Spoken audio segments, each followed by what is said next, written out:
Hey, everybody, welcome in. I just realized something. I feel dumb. Well, we set this up yesterday for this time, which is a little bit earlier than we normally do. I can't help the fact that it is really humid and raining, and my hair is so much bigger than I really anticipated. Now, I like big hair, but I was like, whoa, what do I do about this? Hey, mods, thanks for being here. So, guys, here in about 10 minutes or so, my son is going to be home from school, which means it's fine. But Bo, our dog, is going to bark really loud. That's all. Just giving you a fair warning. We don't usually start till after he gets home. Thank you, DNB. Hey, Alana. Hey, Jan. Renee B. Donna Cooper. Hey, Joel Sachs. Tony P. Archie's mom. Thank you for coming over. Thank you to all the new people. Hey, BT. Pepper Jelly. Totally understand, babe. Everybody say a little prayer for her. She's really going through it. They've had a tragedy in their family. It's very upsetting. So I won't share what that is, but just know that we're here for you. We love you. And I'm so sorry for what happened. It's tragic. It's unbelievable, actually. Hi, Valerie. Hey, Alicia. No, this isn't new, Jeannie Hansen. I got this at the store.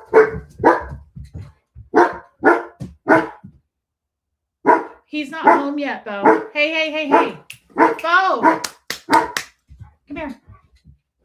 Do you see him? Is that why you're barking? Let's sit here. Okay, this is why I don't go live until after. I'm so sorry. Hold on, guys.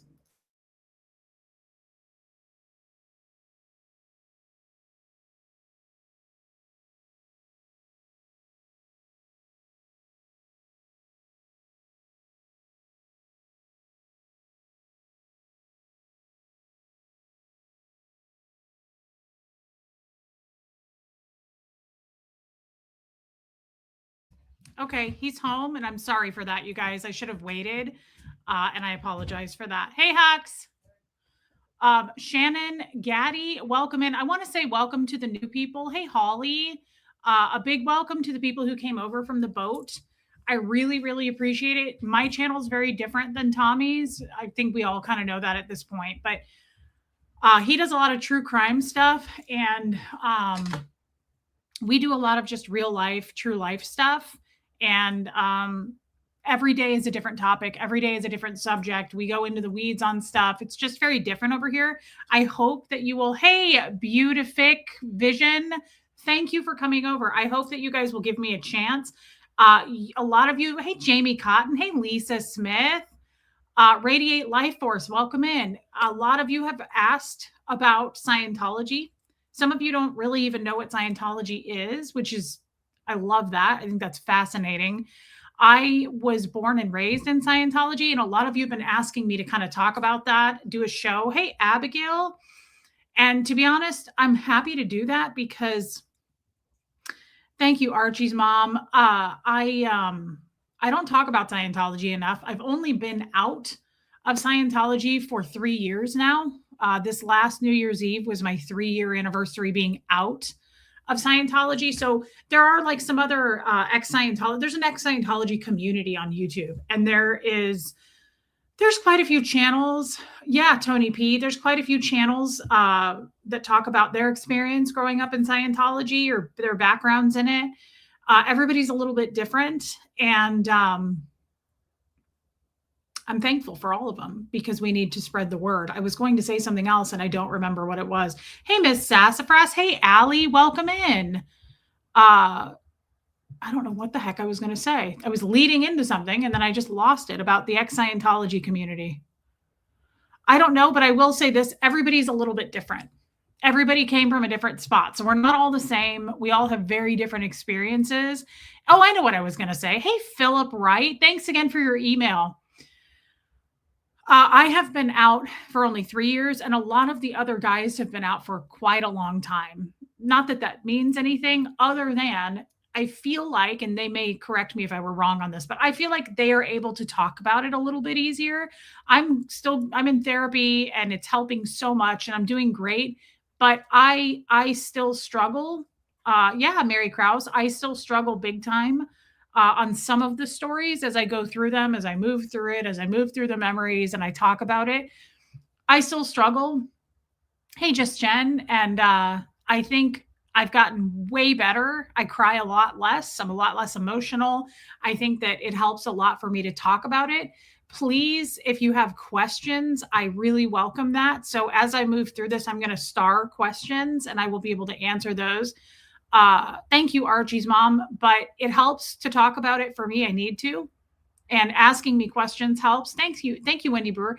Asking me questions also helps because it kind of prompts me to go into things to talk about them. And sometimes it'll shake something loose and I'll go, oh, I haven't thought of that for a long time. And I'll go into that. So I would like to just walk through it with you guys if that's what you want to hear today. I'm happy to share the Scientology story with you, answer any questions. We may not go through all of it. Maybe we could do a two-part thing.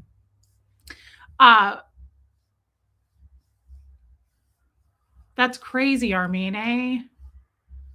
Yeah, Valerie. Hey, Cliff Ann. Joanne Holly says, congrats on 18,000 subs. We're on our way back up. So, yes, thank you to the new people. We did hit 18,000, I think, in the middle of the night last night. And I was so grateful. Hey, Ruth Betts. To everyone who's come over. Yes, Allie, I was born into it. To everyone who's come over and hit subscribe. And the other crazy thing that someone told me and showed me today, yesterday was our 1,000th video. As of yesterday, today will be 1001. I have made 1,000 videos and my channel is not even 3 years old. That's kind of neat. We've got 5.3 million views, which I think is really exciting. But I thought that was kind of a cool thing to celebrate. We hit 1,000 videos and 18,000 subs again. My channel was at almost 22,000 subscribers, but as you can imagine, the new people, especially ex-Scientologists, when they speak about Scientology, we get a lot of hate. For a long time, I had private investigators sitting in front of my house with cameras. They like to really spy on us and know what we're doing, but they really, really, really get paid. There's a lot of hate channels about me. There's a lot of channels that leave like really evil messages after the show. Of course, they're not brave enough to do it in here because the mods would get rid of them. But you will see, for the new people, you'll see a lot of hate on me. There's a lot of Reese's this, Reese's that. She's guilty of this. She's a liar. She's a fraud. She's a con artist. She's a grifter. She likes to steal your money. She's a terrible mother. All of those things. Just putting that out there for you guys. You will see that. None of those things are true, but that is Scientology's way of getting the word out that we're so, so, so bad. Right? They did the same thing to Leah Remini, who's a very famous ex-Scientologist. They say how horrible of a person she is. Joanne, thank you for that. And thank you for your super chat. Thank you, Gen X. Jen, I'm glad you came over. I'm really glad you came over. Tommy just said they do awful stuff to kids. Was it comparable to like the Warren Jeff stuff? I know a little bit about the Warren Jeff stuff. Hey, Cheap Chick. Not the same kind of operation. Hey, Katie did it. The only thing, hey, Tamber June, I kind of hate to blanket statement stuff. I talk about my experience. I know there was absolutely child abuse in Scientology. I was one of them. I was statutory raped. So yeah, it absolutely has happened, but I'm not educated enough on other people's stories. And another thing is, thank you, Lisa Carlson. I don't like to use other people's voices, if that makes sense. Like my sister, I don't talk much about my sister, even though she was also in Scientology, because that's her story to tell. I don't really tell her story, if that makes sense. So did it happen? Yes. Is there child abuse in Scientology? Absolutely. Is it happening right this moment as we speak? Yes. So I want to be clear about that. I just can't go into like this specific instance versus this specific, if that makes sense to you. Did I raise my son in Scientology? As much as I possibly could avoid that. Hey, Nina, welcome over. Debbie Betts, setting outside your house with a camera, isn't that stalking? Probably, but they do it anyway. So my son,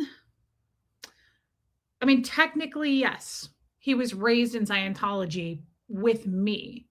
But my husband at the time, his father and I, very, very much dodged him doing much as far as services. Hey, Sarasota Blend, if that makes sense. Thank you, Archie's mom. So he didn't do much in Scientology. He was raised by two Scientology parents, if that makes sense. He went to the church. Hey, Hope. He went to the church with us. He went to like fundraiser events all the time with us, that kind of thing. But he was not actively, hey, Kimmy, doing Scientology, the works of Scientology. He did some. I mean, I'm not going to be unclear. He did some things. He signed up for a service that his father and I did not approve of. His grandfather put him on. His uncle was a seasoned Scientology auditor, which is like a counselor. He did some auditing on Huxley, my son, again, against our will. We didn't know about it till after the fact. But otherwise, Huxley was just raised in it, like going to the church, like a child would go to their church growing up. He didn't actually do things, but he was around other Scientologists all the time. Yes, he was around other Scientology kids, things like that. Yes. Yeah, Chris Crafts and Coffee. So Nikki Lavery says, why did you leave? I did not leave by choice. I left because it was an accident. So I reached out to the Aftermath Foundation at the time. This was in 2022. It was July 5th of 2022. I reached out to the Aftermath Foundation, which is a foundation that was formed after the Aftermath show came out with Leah Remini and Mike Render on the A&E channel at the time. Yes, Leslie, I have it. I haven't read it. So I watched that show. It blew my mind. And we can get into that more about that show. I didn't just watch it. It took me years to actually even barely watch an episode of it, right? Because you'll get majorly punished for that. So I watched the show. I waited, I don't know, 4 to 6 weeks. I sat on it. I was traumatized and absolutely distraught from that show. Like there was no going back. I couldn't unsee what I saw. And I related to so many stories on that show that I finally decided, I thought, I'm going to do it. I'm going to reach out to the Aftermath Foundation. BT, I was 14 when that happened. So I reached out to the Aftermath Foundation. The vice president called me back, who was also on the show, turned out was on that show. And he had a large YouTube channel. And he was basically covering the Danny Masterson stuff and like doing in real time coverage of Scientology abuses and crimes. And he and I spoke for about 6 months, and they call that kind of being under the radar. I was giving him information. I was talking to my current Scientology family and friends. And then, hey, babe, thanks for being here. I feel like I look ugly because it's so humid out and my hair is like, I washed it today even. It looks terrible, but thank you. I was basically getting information and reporting it back to him to do on his live streams. Okay. So does that make sense to you? I was giving, like, he would prompt me and be like, find this out, find that out, see if this person knows this, see if you can find anything out about this. So I was doing that for like 6 months. And on New Year's Eve of 2022, yes, I can, Gen X. On New Year's Eve of 2022, he was live streaming on his channel, and he accidentally flashed up my name from a text message on his screen, something I had texted to him. It was a total accident. It probably was a quarter of a second, but that quarter of a second changed my entire life. That quarter of a second was seen, that flash was seen by all the right upper people echelon tiers of Scientology. That was all they needed to see. And I never spoke to my family again. That was it. And I had been in for 38 years. Hey, Angel. So they caught me. It was found out and it was over. They all cut ties. They call it what's called disconnection. It's applying a policy called disconnection. And so they cut ties and it was over for me and my son, and never spoke to them again. Still haven't spoken to anyone from the Church of Scientology that was part of my entire life. So a brief, like, what is Scientology? That's kind of hard for me to answer, as weird as that is. As long as I was in it, it's like, what? It's so hard. Explain what the Encyclopedia Britannica is, right? Like, Scientology is, to me, you're going to disagree with me, but it's a religion. Hey, Toby, thanks for coming over. It's a religion. This is how I saw it. Okay. This is through my eyes. It was a religion that I grew up in, that was founded by L. Ron Hubbard. And L. Ron Hubbard started it in the 50s. He wrote Dianetics, Modern Science of Mental Health. And hey, Mark, you bet. And he apparently, this is stuff I've learned recently. L. Ron Hubbard was also a science fiction writer, but he apparently did some pretty twisted stuff with Aleister Crowley. Thank you, Toby. I'm glad you're here. And I mean it, guys. Everybody that came over from the lifeboat and hit subscribe, thank you. Like, that's not an empty thing for me. I very deeply appreciate it. Thank you for giving me a chance. Thank you for coming over. Thank you, Angel. So L. Ron Hubbard is Hey Copper is tricky because we were told as Scientology, L stands for Lafayette. Yeah, Jojo, we were told something very different than what you guys have been told about L. Ron Hubbard. Obviously, right? They're not going to tell us, hey, Jen, the bad version. But from my growing up, L. Ron Hubbard was kind of like God.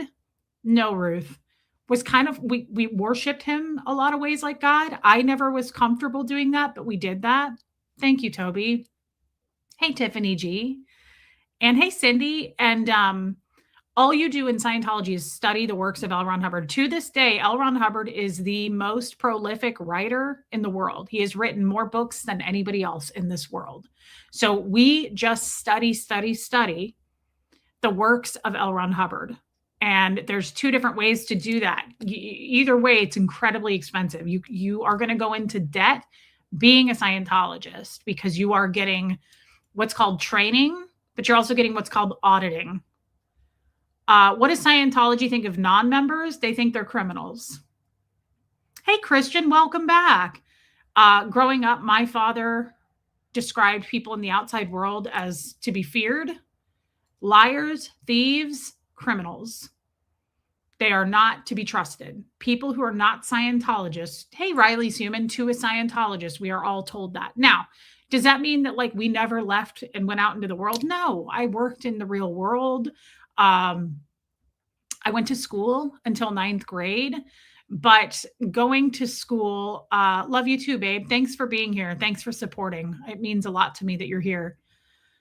Going to school was fearful because my father would say things like, I never participated in anything in school, meaning like hey, Lenora Gray, I wanted to participate in things. I never did sports. I had really bad asthma. I don't mean things like that. But who is Aleister Crowley? You'd have to look that up because I don't know enough about him. He was not a part of Scientology or my upbringing. I'd never heard of the guy, but he was like satanic, like did dark stuff, rituals, things like that, drugs. He was a creeper from what I know.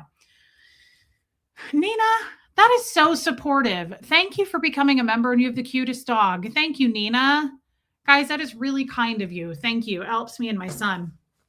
So growing up, it was fearful. So I grew up in Omaha, Nebraska. There is no Church of Scientology. Hey, Rachel, there's no Church of Scientology in Omaha, Nebraska. Okay. So the closest one was in Kansas City. So we would travel to Kansas City. It was a 3-hour drive, and we would travel to Kansas City to do services. But I started out doing services. Yeah, it's really warm here, Linda, and it's humid. I started doing services. That looks awful. We're just going to have to let that go. I started doing services at the age of 4. I started doing L. Ron Hubbard, studying. Why do I look like Charlie from Charlie and the Chocolate Factory? Let's do that. Right now, I feel like it's like, Grandpa, we drank the fizzy lifting drinks and it's too high. I'm getting too close to the fan, Grandpa. I hated that kid. I'm just going to say it. Cute. Okay, sorry. Back to what's real. Just going to have to suffer through the heat because I can't be looking like Charlie from Charlie and the Chocolate Factory. I just can't. I can't pull that look off. So where was I? I started doing Scientology services at the age of 4. Okay. So what that entailed for a 4-year-old, I was the youngest child. My sister was 4 years older. What that entailed was we started off with, hey, Gabby, we started off with what's called bull baiting. Thank you, Bella Balooza. Does anybody know what bull baiting is that's new here? All of my seasoned people who are grandfathered in and are not allowed to unsubscribe, uh, they know what it means. But hey Kelly, we started off. Thanks, Lacey. Bull baiting. That was kind of one of my first memories. After that, I remember doing a course called Learning How to Learn, learning how to use a dictionary, children's communication course, things like that. Okay, so Toby says no clue. Gen X says no clue. Okay, so I'm going to explain to you because bull baiting is really important to understand what it means. Just based on, I've said this, but based on who I am today it's shaped who hey Sarah, it has shaped who I am today because of my bull baiting. I've done thousands and thousands of hours of bull baiting. So what it is, I'm going to try to explain this easily and quickly. Bull baiting is where you take two people, and this is a part of training. This is a big, big, big part of Scientology training. Everybody goes through. Are you saying bull baiting? Yes. Yes. Thank you guys for helping me to get to 18,000 subs. Bull, like the cow, like a male cow, baiting. Okay. So what you do is you take two people, and one person is the coach, one person is the student. Okay. So you're going to bull bait the student if you're the coach. And there's a supervisor in the room that stands there and makes sure that you're doing the drill properly. It's a drill. Okay. And basically, the purpose, I'll tell you real quick, of bull baiting is to desensitize a person. Scientology wants this to the extreme. So you desensitize the person. You do everything you can to throw them off their game, make them laugh, make them cry, make them angry, do whatever you can to break that barrier. The student is supposed to sit like this and take whatever you're about to give them. But typically what you're trying to do is break that. Hey, Maisie. Oh my God, Maisie, you're hilarious. So the whole purpose is to desensitize, destabilize, and you're training the person to ignore every red flag, every boundary. Was I ever a bull baiting coach? Oh God, yes. Chris Crafts and Coffee. Yeah, I've been the student. Hey, Monk, and I've been the coach my whole life. I've been bull baiting since I was 4. So my first memory of Scientology was when I was 4. My sister would bull bait me, okay, because I was the youngest, and we'd sit in the kitchen. And I would say, I remember it so clearly. I remember the floor. I remember the chair. I remember everything. I love you, baby steps. And thank you for saying that. Listen, as I try to deal with some kind of water leak, that sucks. Welcome, newcomers. We love you, baby steps. I hope that that's not serious. And thank you for your super chat. Hey, me, Saul. Hey, Mimi. Hey, Jessamine. So my feet didn't even touch the ground in this chair. Okay. And there's another really important thing to understand, and a whole other angle to Scientology. And Tommy can tell you this in great detail because I'm his, right? We talk a lot. Scientology has its own completely different language. They have their own, how young are you when you learn that? I was 4. They have their own totally different, like Tommy will tell you I'm bilingual. Not so much anymore because I can't use the language because no one understands what I'm saying. I have to talk with an ex-Scientologist to do it. I don't talk with ex-Scientologists much, and I don't know any current Scientologists. So sometimes when I'm streaming, even now, I will stop and stutter because I'm like, how do I tell you this in a word that you'll understand? Because I can't use sometimes all I can think of is the Scientology word. So my father would use these words on me, and I didn't even know what they meant. For instance, he would be like, knock off the H-E-N-R, because I would start crying. My dad was a yeller. Almost all Scientologists are screamers. Almost all. Hey, Stella, welcome back. I loved your pictures in Dubai. Your boyfriend or husband, I'm not sure. You guys looked so good together. It was amazing pictures. Hey, Nancy, my father, but it's very well known in Scientology. There's no crying. There's no emotion other than screaming. Throwing things is very common, right? I don't know, Philip, right? So my father would scream. And to this day, I have a really hard time being around people who yell. It's very traumatic for me. I shake and I get weird. I really, really don't like it. Hey, Tanya King, welcome in. So I would start to cry, right? Because I was 4. And my dad would lean down in my face. And I remember him screaming this happened till I moved out at 13. But he would scream, No H-E-N-R in this house. No H-E-N-R in this house. Like he would scream that. H-E-N-R stands for human emotion and reaction. So no human emotion and reaction in this house. That's what he would say to us. That was very important to understand because there were so many words he would throw at me and I had no idea what they meant. Tennessee girl, yes, I did. So we would start this bull baiting drill and my sister would say silly things to me at first, right? Like she'd go, my father would say, start. And the purpose of the drill is, again, I am to sit there as the student like this, and I am to not react to anything.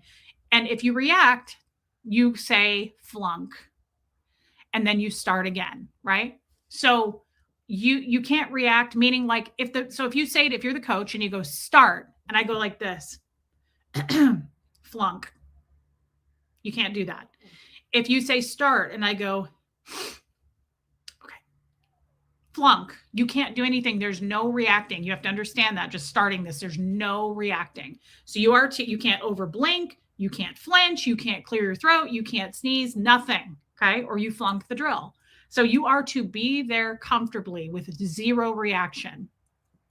So my sister would say dumb things like, you're ugly, right? You're adopted. Mom hates you. You have a big nose, like stupid stuff. But you turn up the intensity and you get meaner and meaner and meaner.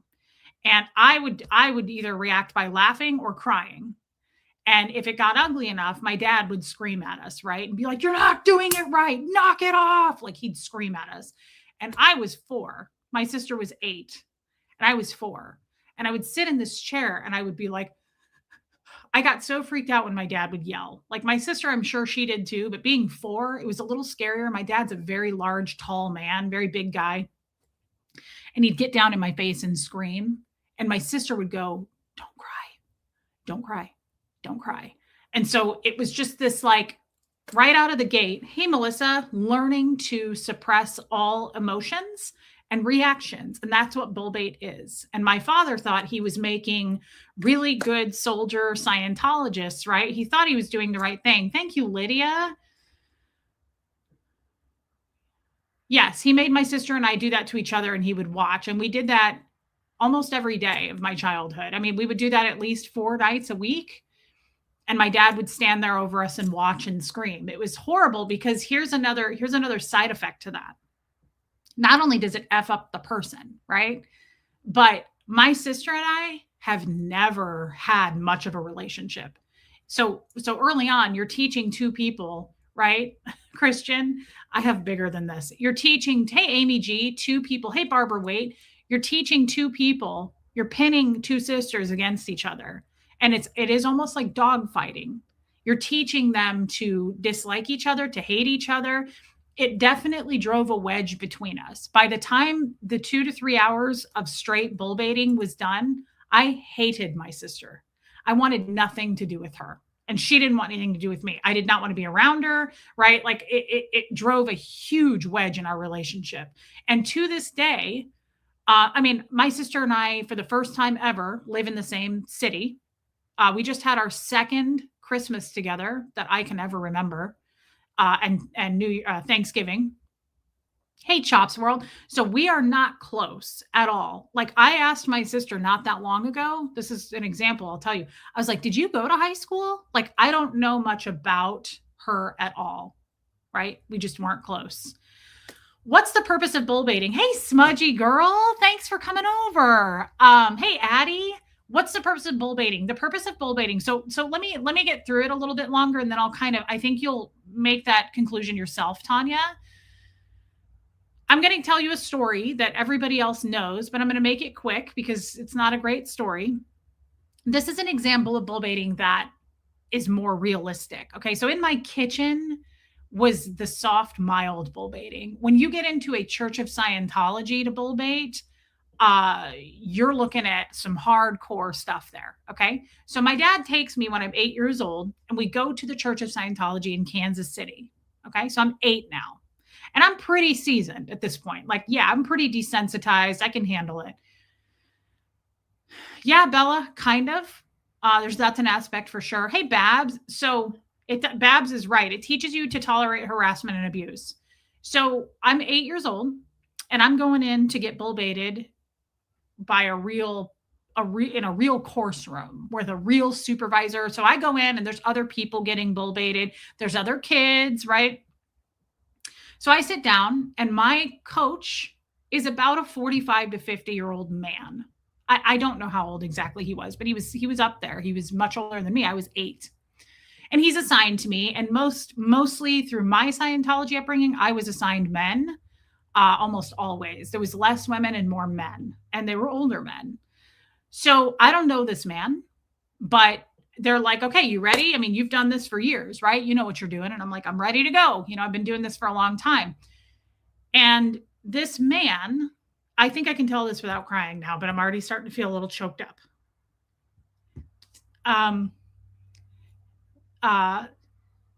They say start like regular, like usual. And I'm in my chair and I'm ready and I'm sitting there. And this time my feet, I think, touch the ground, right? And he gets down on the floor and he gets between my legs and he starts to pretend to perform oral sex on me. And I had never had anything like that before when it comes to bull baiting.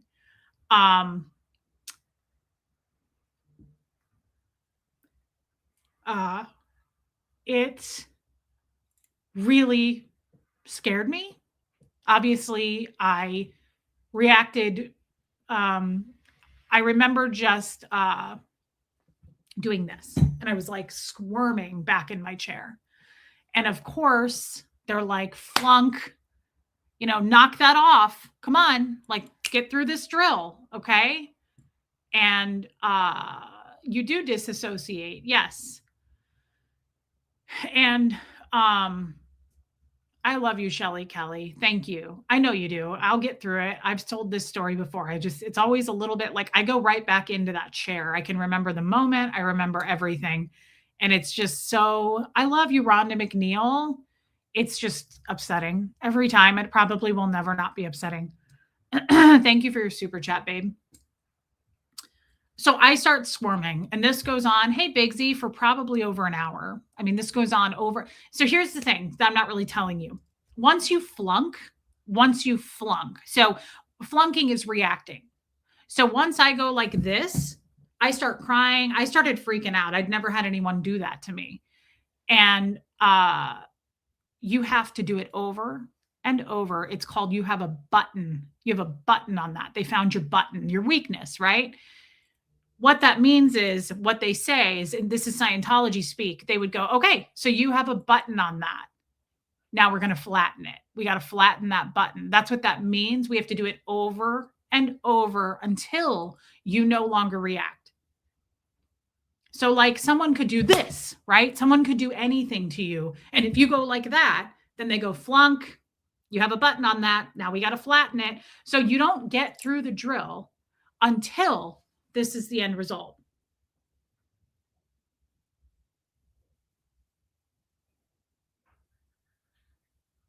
So I had to do that and let that man perform that act on me for at least about 5 to 10 minutes of me looking like this before I pass the drill. Does that make sense? So it's not like he's gonna do it and I'm gonna sit there and not react for a minute and they go, good, pass. No, he's gonna keep doing it to make sure, and he's gonna turn up the intensity. And he did. And he was like, and he was totally pretending to perform oral sex between my 8-year-old legs. And that is how I had to pass. So I kept flunking, I kept crying, I kept looking at the supervisor and all the other adults in the room for help. I was like, what is happening? Like, my sister never did that to me, right? Like, nothing sexual at this point, except for I did a security check on the cans when I was 6 and there were sexual questions asked of me in a room, but nothing in a room full of adults with a few other kids what had happened to me like this. So I was shocked. I was like looking at everyone like, how is this allowed? Why isn't anyone doing anything? I was very upset. And I'm crying. And the supervisor, I'll never forget, looks at me and goes, now knock it off.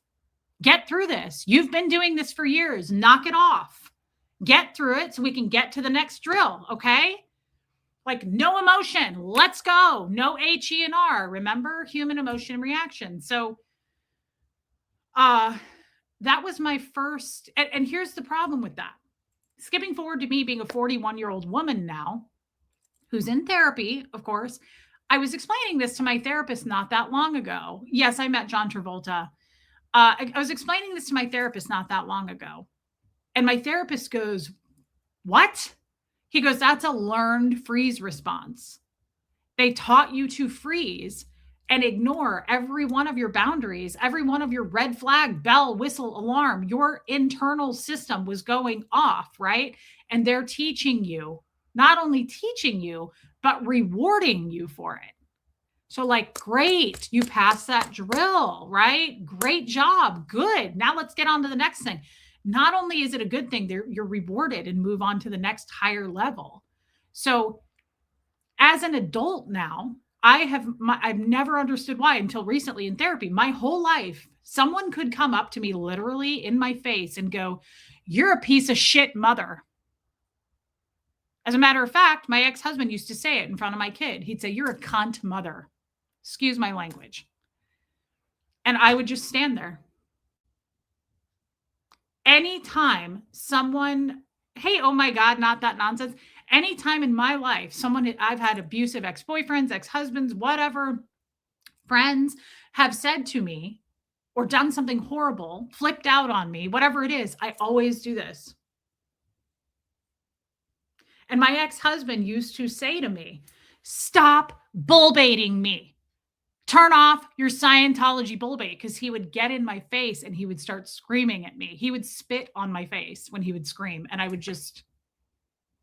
And he sat me down one time after a fight and he goes, "I don't know if you realize you're doing this." He was like, "But you flip a switch." Hey, Susan Jill. Hey, Liz Tricks.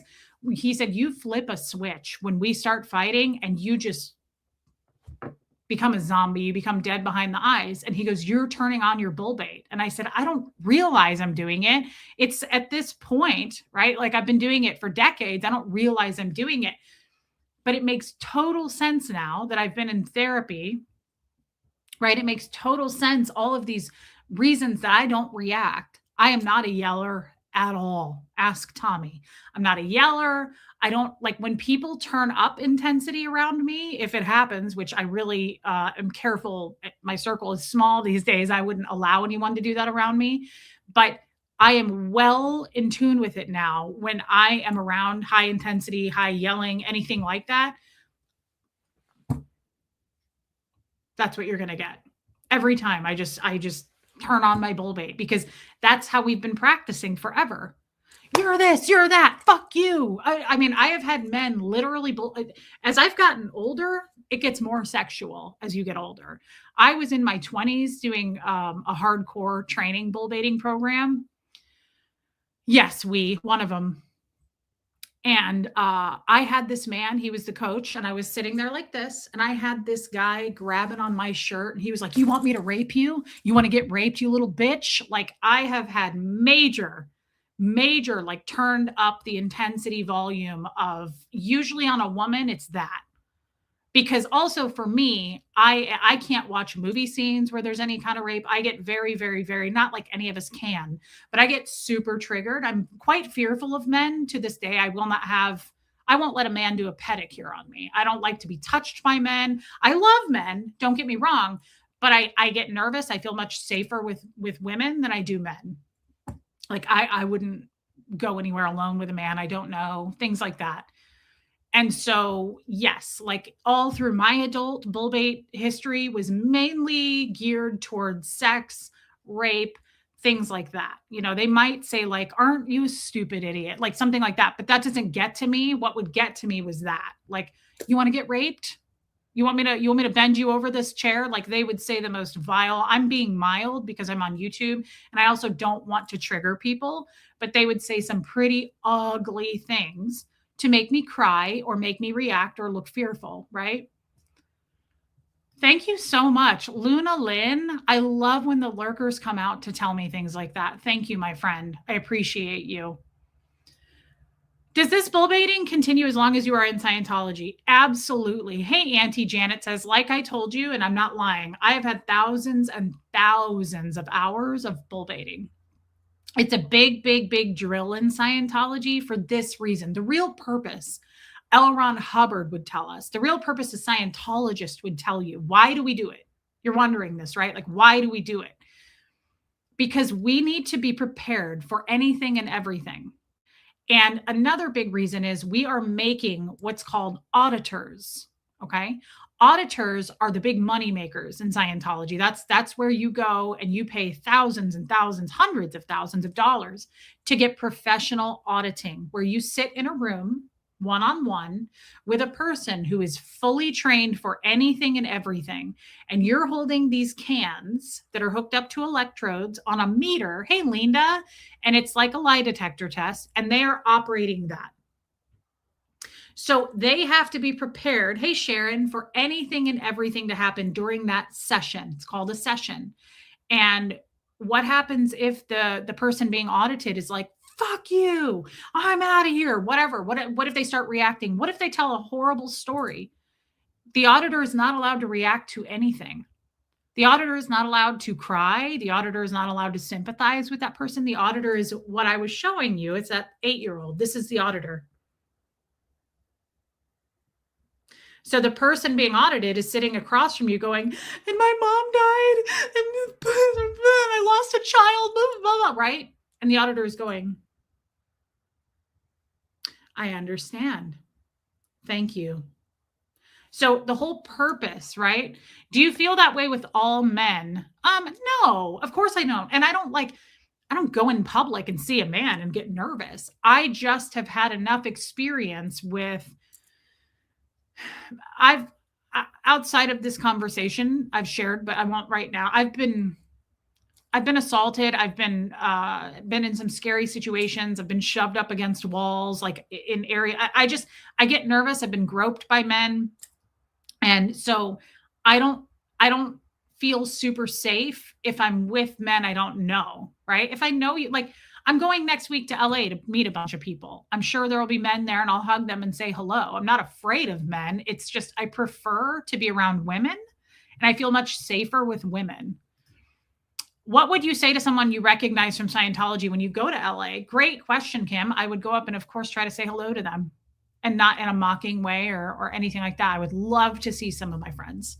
They won't say hello back, right? They'll think I'm going to give them cancer if they talk to me, but I will still try. I will say hello.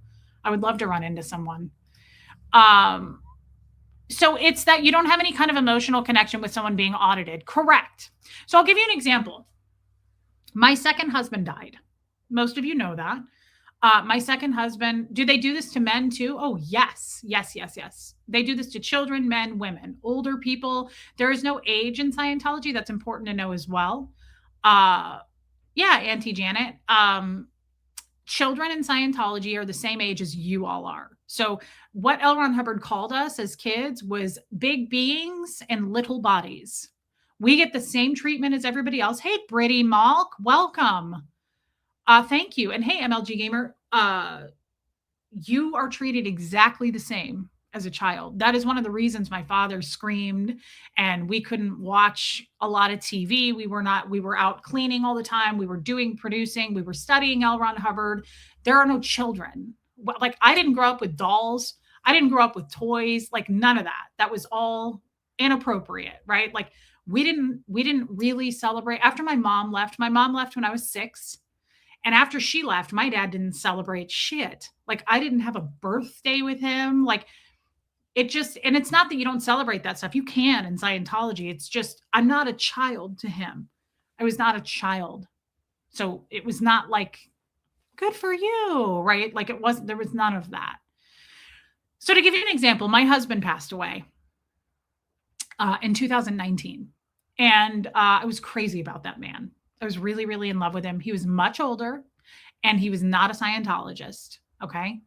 And we were only married for 6 months. We were not married for a very long time, but I was absolutely crazy about him. Hey, Heart. And when he died,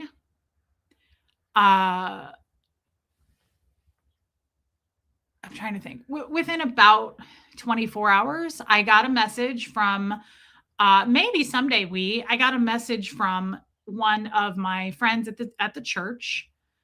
No, Lucky. I got a message from one of my friends at the church who was a very high up friend. His name was Dan.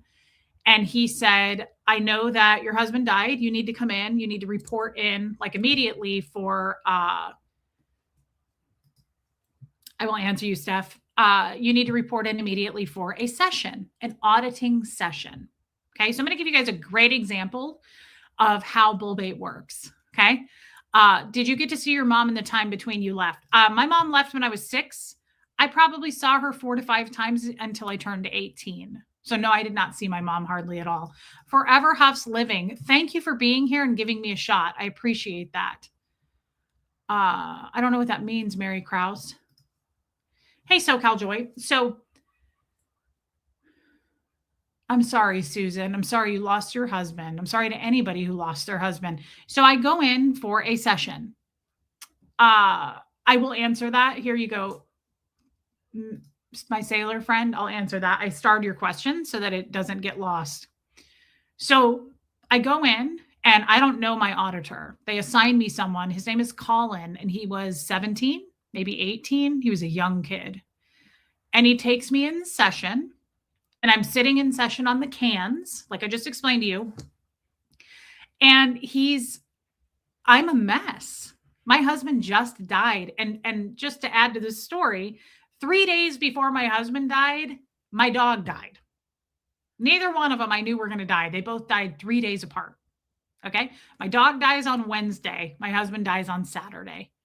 And both of them I did not know were going to die. It was horrible. It was just, I had no time to process I'm a huge animal lover.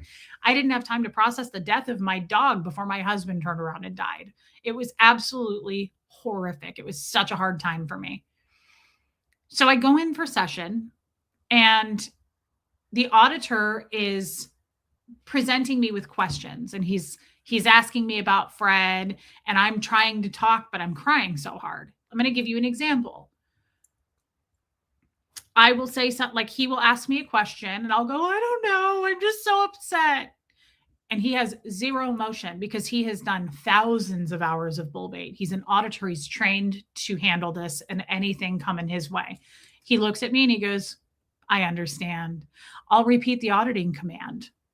And he'll ask me the question again, and I'll go, I don't know. I don't want to answer any questions right now. And he'll go, I got that.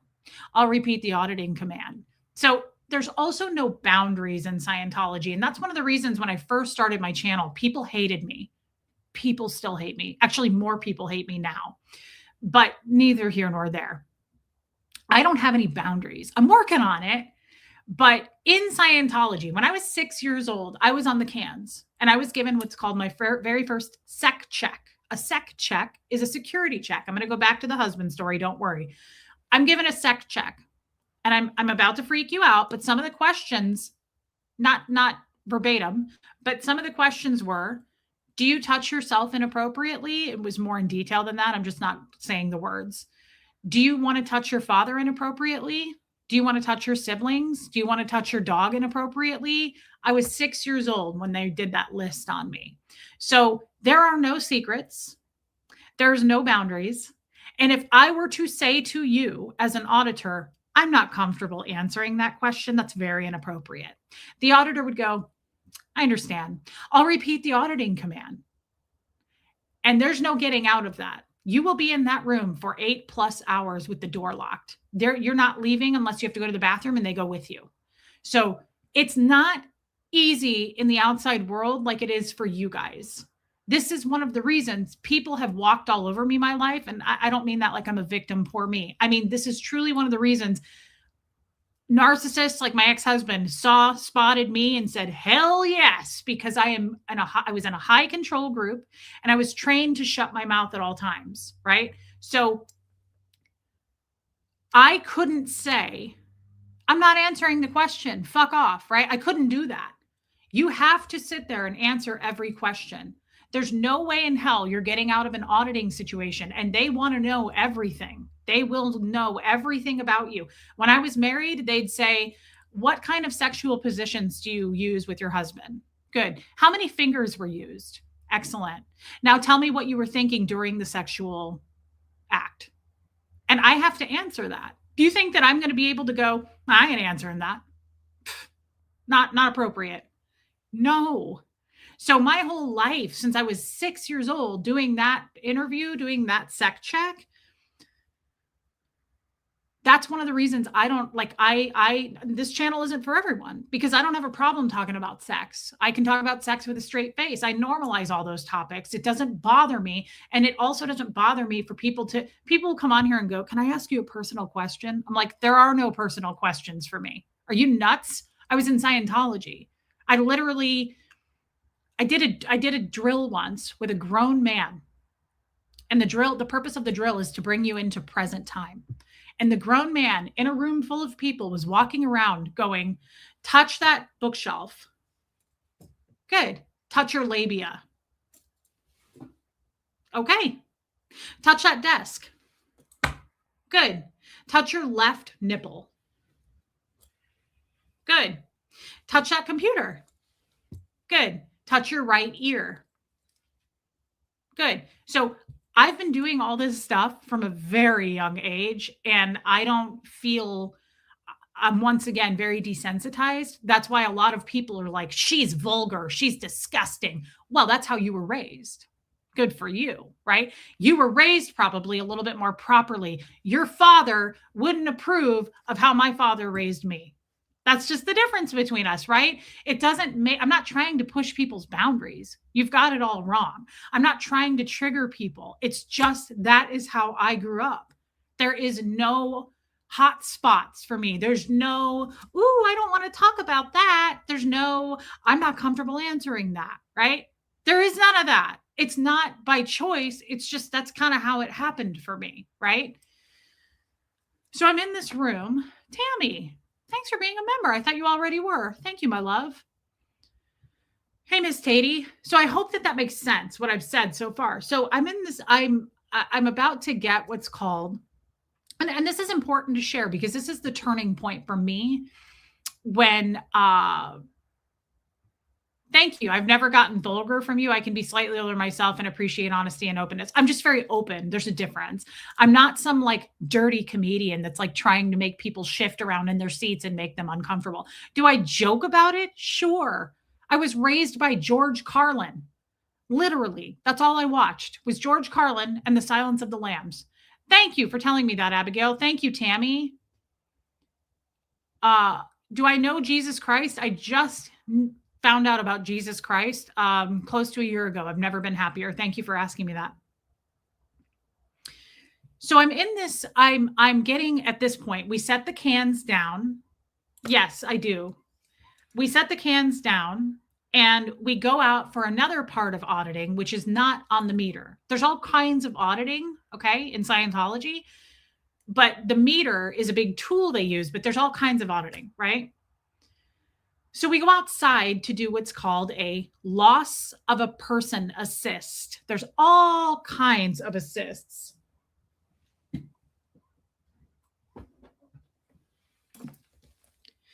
Assists Processing Handbook by L. Ron Hubbard. This is one of two. There's so many different assists that you can do on a person in Scientology. And I have done so many of these. I've performed them on my child. I'm just going to read a few to you because they sound nuts. How to make a person sober assist, a toothache assist, process for the common cold, assist for sleeplessness, loss of a person assist, which I'm about to talk about, assist to be run in an emergency room. Let's see. There's one for if a person is dying, assist for a heart attack, assist for an anxiety stomach, process for arthritis, assist for someone who's dying, a process for paralysis, someone who has a bloody nose, assist for a newborn baby, handling a child who is crying, a child who feels sad, emergency assist for a child who is just injured. It goes on, assist for a temperature. It goes on and on and on. This is just to give you an example of how many solutions there are to anything and everything. So when you ask, what is Scientology? I'll give you the answer that John Travolta gives. Scientology is just an applicable religion that you can apply to life. And it's full of tools. It gives you life tools to deal with anything and everything. That's what it is.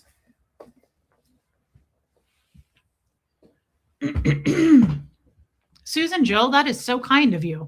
I'm really sorry. Oh my goodness, girl. That's okay. I love your picture and you look like such a happy woman. I want to know you, not in a creepy way, but thank you so much for your super chat. That really helps me and my son. So thank you. Hey, Viggy Cat.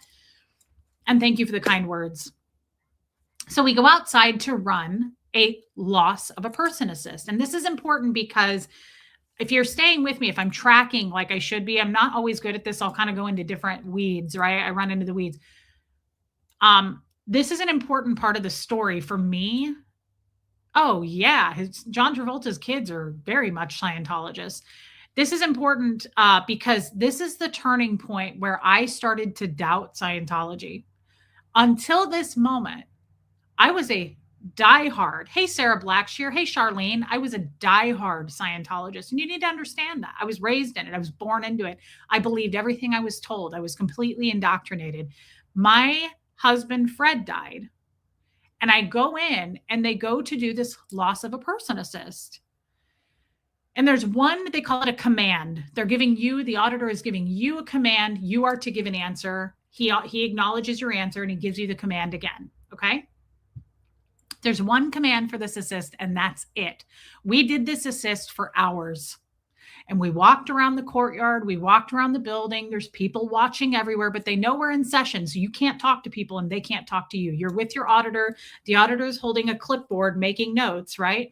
So we walk around and this is the turning point for me. He says the one command, look around here and find something that doesn't remind you of Fred. And we run this assist over and over and over. And I start to realize something pretty quickly on during this assist. I'm calm at first. And I'm like, that bookshelf. And he goes, I'm going to be the auditor here. Okay. Cause I'm going to show you exactly how this actually, I'm going to give you a real auditing command in real time. I'm going to be the auditor and the pre-clear, which is the person having it done. This is what happened. So look around here and find something that doesn't remind you of Fred. That bookshelf. Good. Look around here and find something that doesn't remind you of Fred. That peace sign. All right. Look around here and find something that doesn't remind you of Fred. So then I'm going to start breaking down because I'm starting to think about Fred again. I'm going through emotions every 6 seconds. And I'm like, now I'm going to be the auditor. What's happening? I'm just really upset. I'm really upset. I understand. I'll give you that auditing command again. Look around here and find something that doesn't remind you of Fred. I don't want to. I'm just too upset right now. Got it. I'll give you that command again. Look around here and find something that doesn't remind you of Fred. No, I don't want to do this anymore. I want to go home. Understood. I'll give you that command again. Look around here and find something that doesn't remind you of Fred. So that is an auditing session right there to a T. So there's no getting out of it. It's not like the guy is going to go, boy, you're really upset. You know what? Let's do this another time. Nothing. You are going to get through it.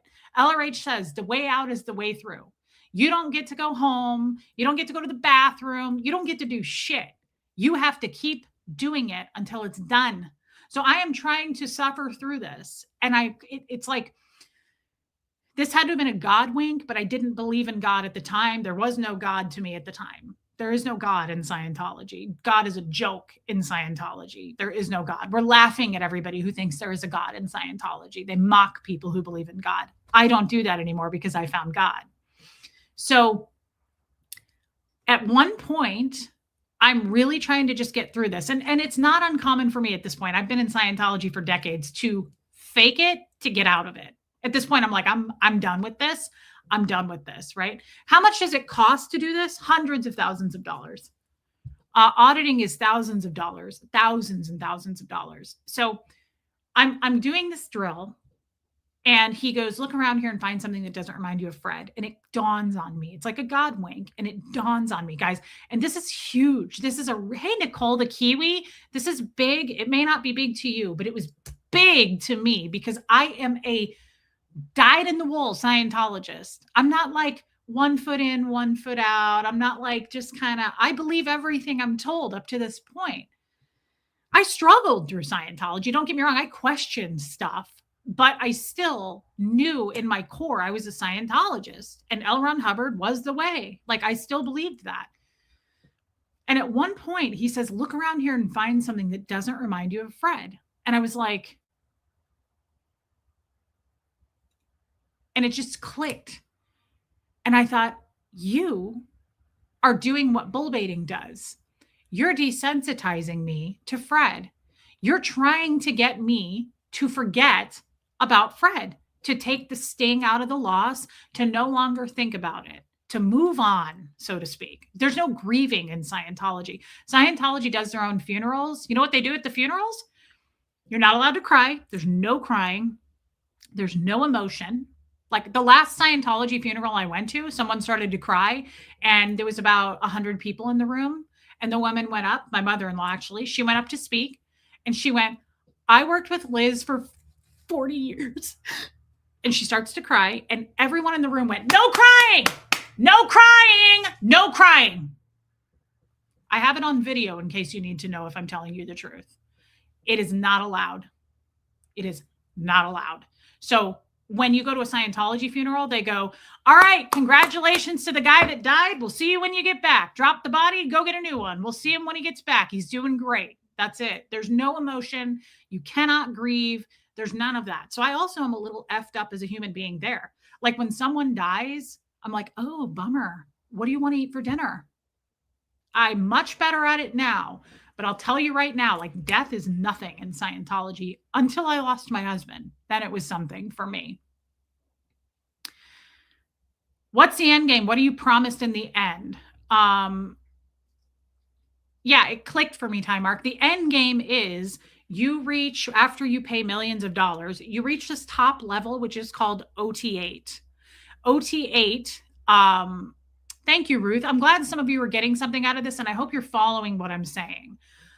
OT8 is the top level of auditing that you can get to. You have to pay a lot of money to get there. They're highly respected, the OT8s, and they are basically in English, easy to understand.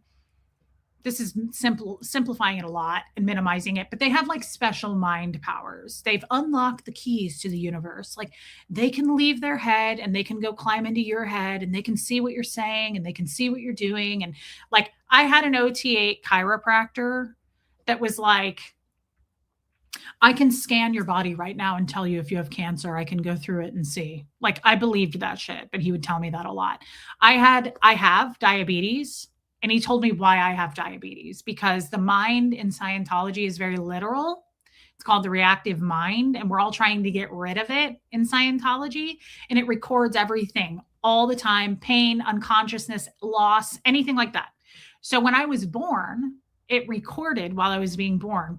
And he says, the reason you have diabetes is because your father walked in when you were born, looked at you and said, hi, sugar. And the reactive mind took that literally because it takes everything literally. And so I have high sugar because my dad looked at me and said, hi, sugar. And that's why I have diabetes. That's what I was told. I'm just passing it on, guys. I'm just the messenger. I never made it to be a cool OT8. Otherwise, I'd be telling you all kinds of neat stories of going into people's minds and seeing their disgusting thoughts. So, Time Mark, what is my favorite poem? I don't have one. I don't know poetry. Although that's not true. When my husband died at his funeral, they read a poem called The Dash, and I really liked that. Thank you, Meese All Smokes. I'm glad you're here. Do Scientology kids go to regular public or private schools? Do they have their own? They have their own. I have not, Margie Barr. Hey, Sarah, welcome in. They have their own school. I did not go to it. There was not one in Omaha. There's one in Clearwater, I think, unless it's not there anymore. No, they did, because I have a friend ex-friend who has a child in a Clearwater Scientology school. They have one in Oregon called the Delphi Academy. It's a boarding school where all the rich Scientologists would send their kids. I know a lot of Delphi kids. So in that moment, just to go back, hey, Marie Marion, when that happened, I was so crazy about Fred. Fred taught me so much about myself. There was no way in hell that I wanted to forget him. I was not willing to forget him. I didn't want to forget anything about him and all the things he taught me. So it was in that moment that I thought, this is something cracked. Something really, really cracked for me when he did that loss of a person assist. Thank God, right? And so that's when I kind of started to feel doubt. But I think I should go back to the beginning before we go forward, because we've already gone for an hour and I don't want you guys to be sitting here for too long. Like, I don't know how long you have. And I want to get through some of the important things, that milestone things that I think that we should talk about, that honestly I need to talk about for my own therapy and mental wellness. I don't know where in Oregon. You'd have to look it up. It's called the Delphinian Academy School, Hope. So my mother left. So at 4 years old, thanks, Decultified. Good idea.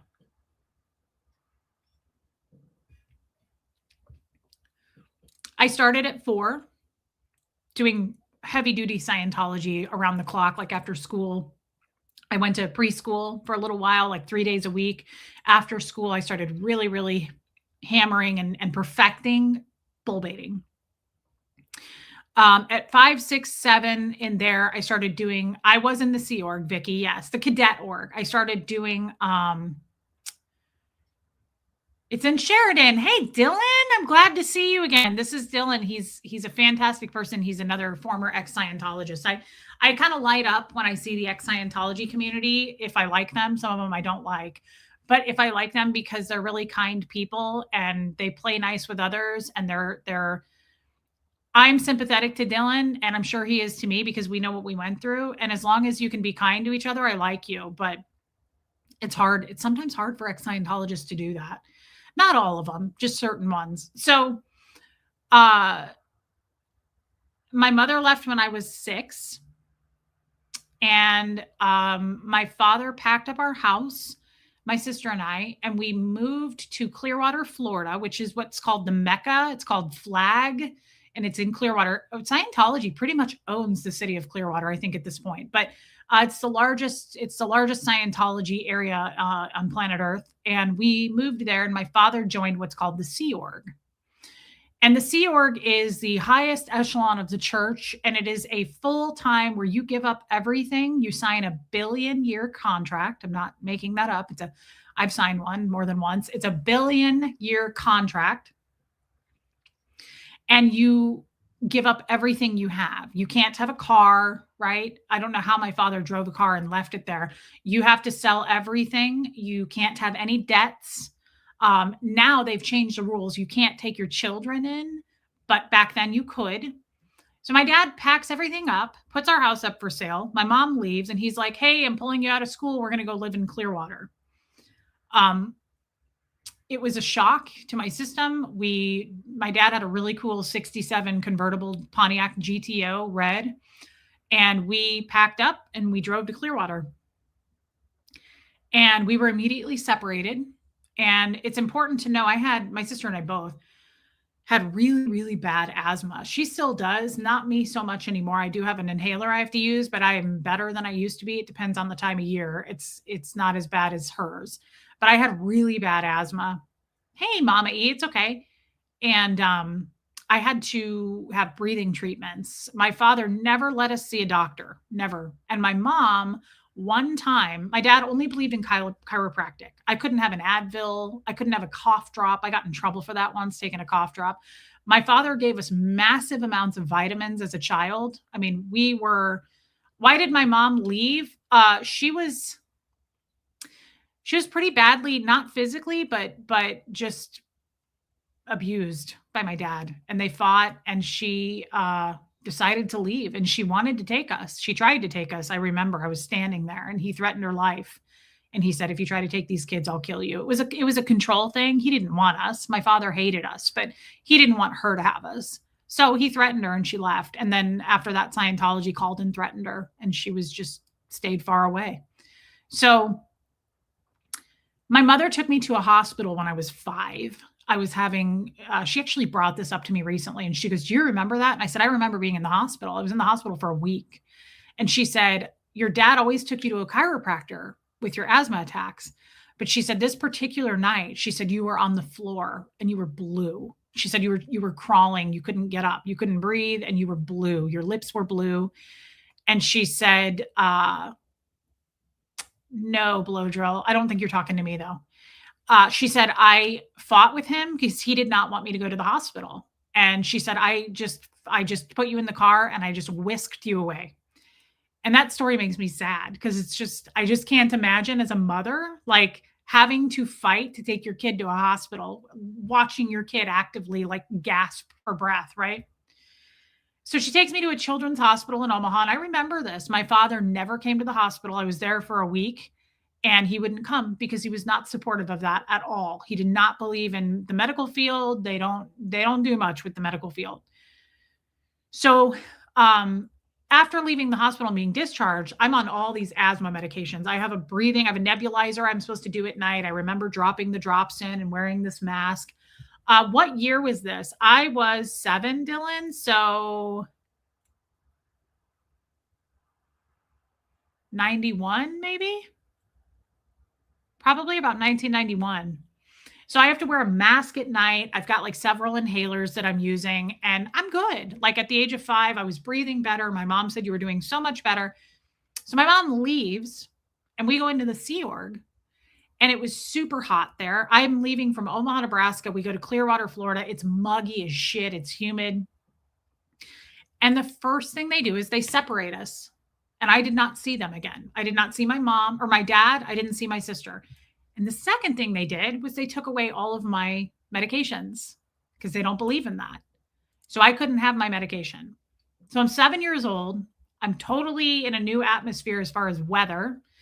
And hey, Natalie, and they take this away. So within being there of a day or two, I get severely sick. Like I was super sick and I was vomiting nonstop. I could not hold anything down. Um, Hey, Michelle, people in Scientology make all the money so they can pay in all this money. How does Scientology help people get high paying jobs? Most of them are wealthy on their own. They're entrepreneurs. So you've got a lot of high roller Scientologists that own their own companies. And what they do is they employ all the other Scientologists that don't make as much money. Most Scientologists are employed by other Scientologists. Not all, but a lot of them are. A lot of them. So I remember this so clearly. Like I am vomiting. How many children have died in Clearwater? I don't know the answer to that. Yes, you are. Forever House Living. Yes. So all I remember is I don't know any of these people. And I'm like just bent over and they keep bringing me a new trash can and a new box of oranges. They're just feeding me oranges and they're making me drink constantly a drink that L. Ron Hubbard concocted called CalMag. It's the most disgusting drink. It's not the stuff you see at Whole Foods. It's not the same thing. It's like apple cider vinegar. I honestly don't know what's in it, but it smells so bad and it tastes so bad. And they gave it to me warm. And so they're just feeding me CalMag and oranges and a trash can. My father was very wealthy, yes, and he still is. My dad is still in Scientology. He's given millions of dollars. Yes, my dad did blow drill. Yes. So, hey, Lapis. So the other problem with this story is they have the kids on a very regimented schedule. So I'm put in a dorm with like 11 other girls. That's my new home. I'm in this room with bunk beds stacked to the ceiling, and I'm just assigned to this room. Sikorsky, welcome over here. It's nice to see you. Hey, Taylor. And that's my new home. Like, so I go from my house in Omaha, which I loved, my home, with my animals that my dad got rid of, and I go to a regular school to this.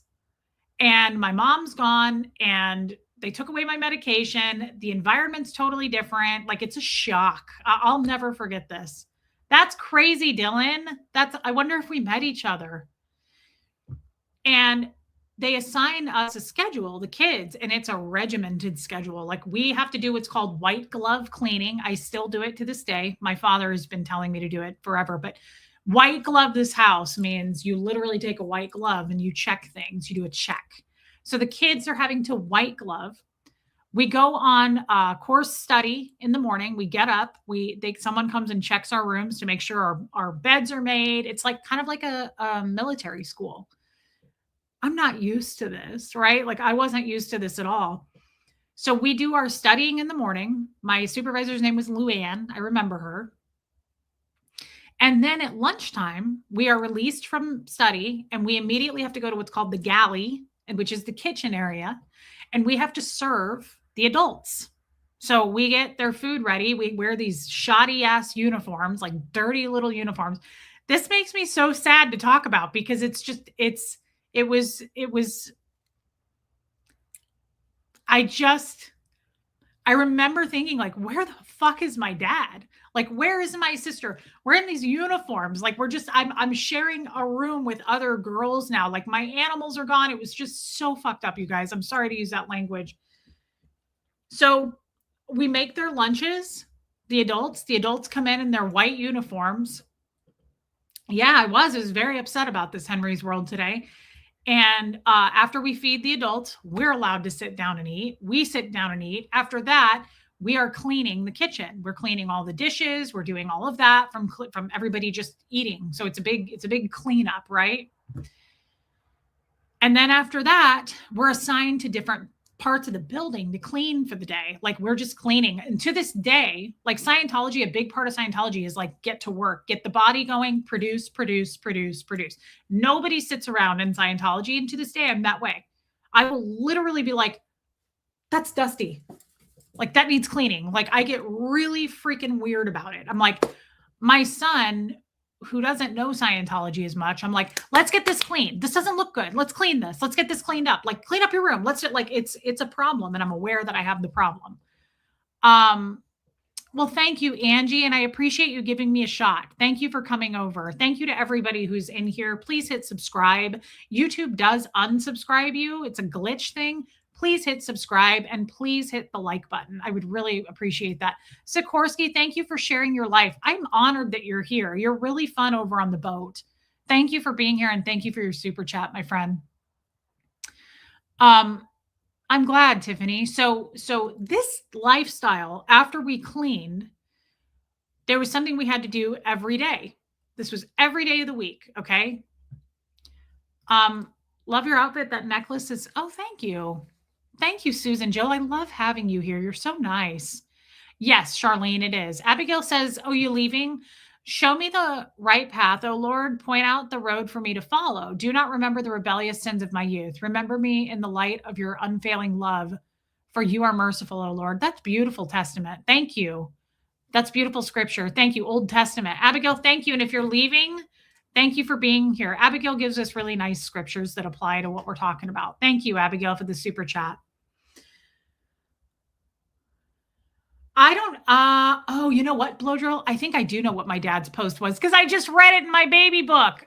He was the DTS. I'm almost positive he was the director of tech services. I'm almost positive I just read that last week. I've been trying to read my baby book, but it's hard for me and I cry through it. Hey, Martin. But it said, I swear to God, it said he was the DTS, the director of tech services. Thank you, Ms. Tatey. So, hey, HBH. So one of the things we have to do after we clean in this heat, I'll never forget it. I'll never forget it. Wearing this shitty uniform, and I have asthma, and the walls are so high. These concrete walls, I can't see over the walls. They make the kids run and run. We had to run laps and in this heat, right?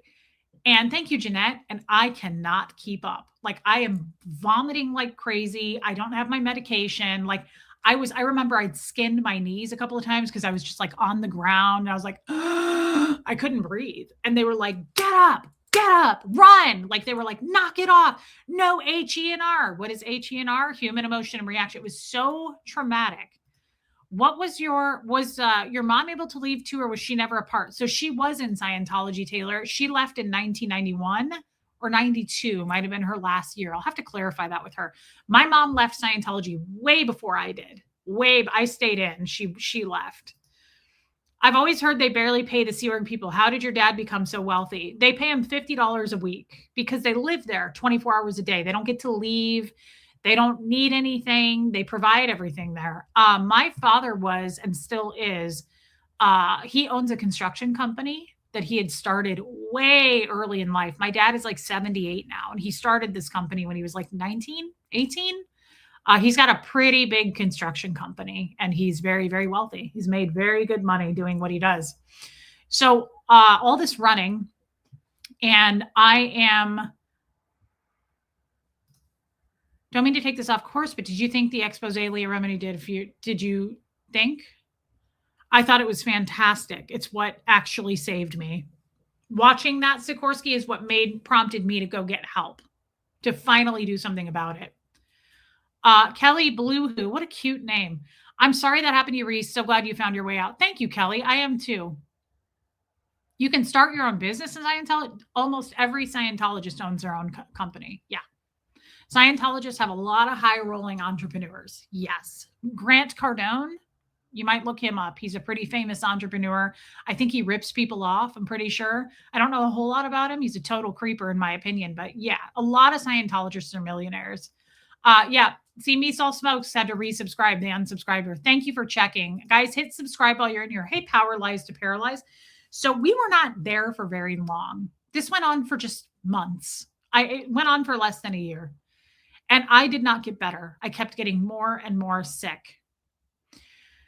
And one night, this is just bizarre, in the middle of the night, my father shows up into my room, my bunk, with all these girls. It's like a room full of 12 girls. It's the middle of the night. My dad's in a white uniform. I had not seen my dad. I was so happy to see my dad. And he goes like this, shh, we're leaving. And I was like, what? I was like, oh my God. So he pulls me out of my room and we go into this hallway and my sister is standing there. I was like, oh my God, like my family. So we walk down this hall, and to this day, I don't know how he still had a car. He still had his 67 Pontiac GTO. And we get into this car, and it's the middle of the night in Florida. I love you, Sierra Terry. So proud of you for sharing your story for the new people and us regulars and sharing even more insights. Thank you for that giant super chat. That is so kind of you. And I love that you're here with me. Thank you to everyone who is not new, who knows this story, who's choosing to stay with me through it anyway, for being supportive, for holding my hand through it, and for super chatting me. Thank you, Sierra Terry. That is so kind, babe. I love you. So we get into the back of this car. And again, like I just have such a vision. I remember this so clearly. It was black leather seats in the back. They were like ribbed seats. My sister gets in the front. My dad turns the engine on and he puts the top down. It was a convertible. And I remember, oh my God, like I remember like covering myself. Like there was like I had like a hoodie or a shirt. There was something in the car because I remember covering myself, and I laid down on those leather seats. And I remember just looking, all I could see was stars. And I thought, oh my God, like it felt like I was broken out of prison. I felt like I got out of prison. And all I could think, I was just bawling in the back seat of this car. My dad didn't know I was crying. I was just laying there crying. And I remember thinking, they're going to get us. They're going to take us back. Like they're going to come get us. They're going to pull us over. Like I'm going to be taken back there. Like I've been vomiting for months. Like I couldn't breathe. I haven't seen my dad or my sister. And I thought, oh my God, please don't let them come get us. Like, please don't let them take us back there. And they didn't. But I really felt like that was the closest thing to prison for me. Like the walls were super high. You couldn't see anything. I didn't see my family. Like we were put in bunks at night. There was lights out. We had to clean. They came and checked our bunks. Like it was terrifying. Susan, that is so nice, babe. Thank you for your super sticker. That is so kind. That's so helpful. You have no idea. Thank you. So we went back to Omaha. We went back to the same house. The house didn't sell. We went back to the same house. I agree, Buffy. I think a lot of times I had a lot of protection when I was young and throughout my life, and I didn't know God, but I think God knew me. I really believe that. I think that God really looked out for me. I think I had angels that looked out for me, and I think Jesus looked out for me. I believe that. I am not pushing that on anybody. Please don't take it that way. Thank you for becoming a member. That is so nice of you guys to do that. Thank you. Thank you, we. Is your father still in Scientology? No, please ask questions. I appreciate the questions. Don't apologize for asking me a question. Yes, he is still a Scientologist. My father is still very much a Scientologist. So I'm going to get into that if that's okay with you guys. I'm trying to hurry. I don't want to keep everybody for too long, but there are some important parts to this story that I don't want to leave out. So we get back, and I'm about, at this point, I think I was probably about 7 or 8. And I go back to school. Now, I didn't have really friends in school, but I at least went to a normal school, right? It was a public school. My father told me all the time, like, don't talk to those people. You can't have any friends. You're not allowed to play sports, no extracurricular activities. You come home and you study L. Ron Hubbard. Like, he was very strict and regimented, but I still got to get out and go to school. And I walked every day to and from school. It was about a mile. And I walked every day because my mom left. She used to drive me. And my sister, I will just say, was the least favorite by my father. My sister, he treated her very noticeably differently. Michelle, we could. I'm just trying to hurry through this so that we don't have to do that. But I don't know. Most people are going to stick with me through this anyway. But my sister was a problem for him. They didn't get along. She was 4 years older than me. And she rubbed him the wrong way. It was very clear. He wrote it in a book. He wrote a baby book, and he was very, very harsh when he would speak about my sister.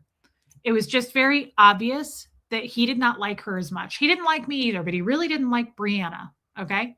So she wants to go live in Kansas City with my mom and her new husband. Right. So he lets her. He's like, get the hell out of here then. Just go. So my sister leaves, and I never lived near her again. I never lived. This is the second year now, going on year 2, that I lived in the same area as my sister. She's now 46. So that was the last time. I was 7. That was the last Thanksgiving I had with my sister. That was the last Christmas I had anywhere near my sister. That was it. That was it. I didn't know her much after that. So it's just me and my dad. And that's important to know. So at this point, I'm probably about to turn 8. My dad is a big, big, big pool player. So he owns his construction business, but he also, hey, Michelle Bennett, plays pool. He hustles pool. That's what he does. He writes it in my baby book. He's like, thank God I went and played in that tournament. I won $3,500. And back in the 80s, 90s, that was probably quite a bit of money. It's still a lot now, but I mean, back then it was probably even more. Thank you, Tammy. I love you too. So for sure, Bella. Yeah. Why did they let him return to Omaha? They didn't let him, Lexi. He did what's called a blow. He blew. That's a term used in Scientology it's the definition of a blow is an unauthorized leave. So he left without permission. Everybody's done it. I've done it too. Usually they come recover you. Usually they come get you and take you back, but they didn't to him. I'm not surprised by that. My father does not have a boss for a reason. My dad is very F you, I'll do what I want. My dad is very nobody tells me what to do kind of guy. So he probably, I'm sure they tried to recover him, and he was probably like, no. The reason it didn't work out, I'm guessing, is for the reason I just said. He can't stick to a schedule. He's not going to want a boss. He's not going to let anybody tell him what to do. That is so kind, Michelle Bennett. Thank you for saying that. So the Sea Org is not the place for someone like my dad. And that's one of the reasons I like wearing a uniform, sticking to a schedule, all those things. My dad is an entrepreneur. He's made his own money. That is so nice, Gen X. Jen, thank you so much for the super sticker, guys. I appreciate that so much. You have no idea how much that helps me and my son. Thank you. Thank you. Thank you for your support. So he goes back to his regular life. Okay. And he's a big time pool player. He also owns his construction business. He starts traveling to play pool and like make real money doing it. So he leaves and it's just me. It's just me at home. We live in a pretty nice house in Omaha, Nebraska, but he starts leaving. At first, he leaves for like 2 days at a time. Then he started leaving for like 5 days at a time. And then sometimes he'd leave for like a week at a time. And he would leave money on the table. And I would walk up to a gas station a block from my house called the Town and Country. If you don't come up with the money, Michelle, they usually make you put it on a credit card. Most people are in Scientology are hugely in credit card debt. Hey, Nicole Hazelmiller. So he leaves and he starts kind of adjusting me to it. At first, I was like, I didn't like that. I was very freaked out. I mean, he started leaving me when I was 8 and he would leave for days. And the more he would leave me, I mean, I knew what to do. He would say, like, you're still going to have your same routine, walk to school every day, walk home every day. Here's some money, walk up to the gas station. And I did. I remember walking up to that gas station all the time and buying like Snapple. I would get like candy. I got Laffy Taffy. Like I would get chips. It was just absolutely insane. But yes, he left all the time. And eventually I started to get used to it, but I was lonely and I love animals. So my father knew this and he started letting me accumulate animals. He was like, "You want a dog? I'll get you a dog." And I think that was his way of the more she has like that, the more babysitters, more she's busy, right? Like the happier she is. She doesn't think about needing, she's not telling. He told me not to tell anybody I was home alone. Like, of course, I would go to school and no one knew.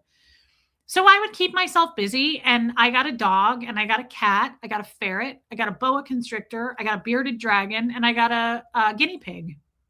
And they were my best friends and they kept me very busy. And I, to this day, I have 5 animals. I mean, I absolutely was raised by those animals. I loved those animals so much. I slept with all of them. My mother every day would make me chicken and stars Campbell's soup and a peanut butter and jelly. So he would take me to the store after my mom left and I would put tons of chicken and stars soup in the cart. And I would come home from school and I would sit in my little wicker chair I had and I would watch George Carlin and I would eat my peanut butter and jelly and I would do the same routine my mom did. I'm that way now. Like I eat canned soup around the clock. That's all I eat pretty much is soup. It's weird. But I would sit there and I would eat my peanut butter and jelly and I would feed pieces of it to my ferret, feed pieces of it to my Boston Terrier. I had a boa constrictor like wrapped over my head and around my neck like a necklace. And we all somehow made it and got along. I had I had a guinea pig named Geronimo. Like it was a full house and I loved it so much. And hey, Nancy, I'm glad you're here. And so he just let me have my animals, but he would leave and he would leave, like he would be gone. And so what I would do is go to school, I'd walk home and I would watch constantly episode. I would watch, it was VHS and I would watch George Carlin and I'd rewind it and I'd watch it again. I'd rewind it and I'd watch it again. And I would watch Silence of the Lambs. Don't ask me why, but now I have like an obsession with old men and I'm in love with Anthony Hopkins to this day. I fell in love with his character. And that's all I would do. And I would just be at home. Michelle, that is so nice, babe. Thank you for the super sticker. I mean that, guys. That is so helpful. You have no idea. So he would go hustle pool. And then there was a pool place nearby. There was a place down the street.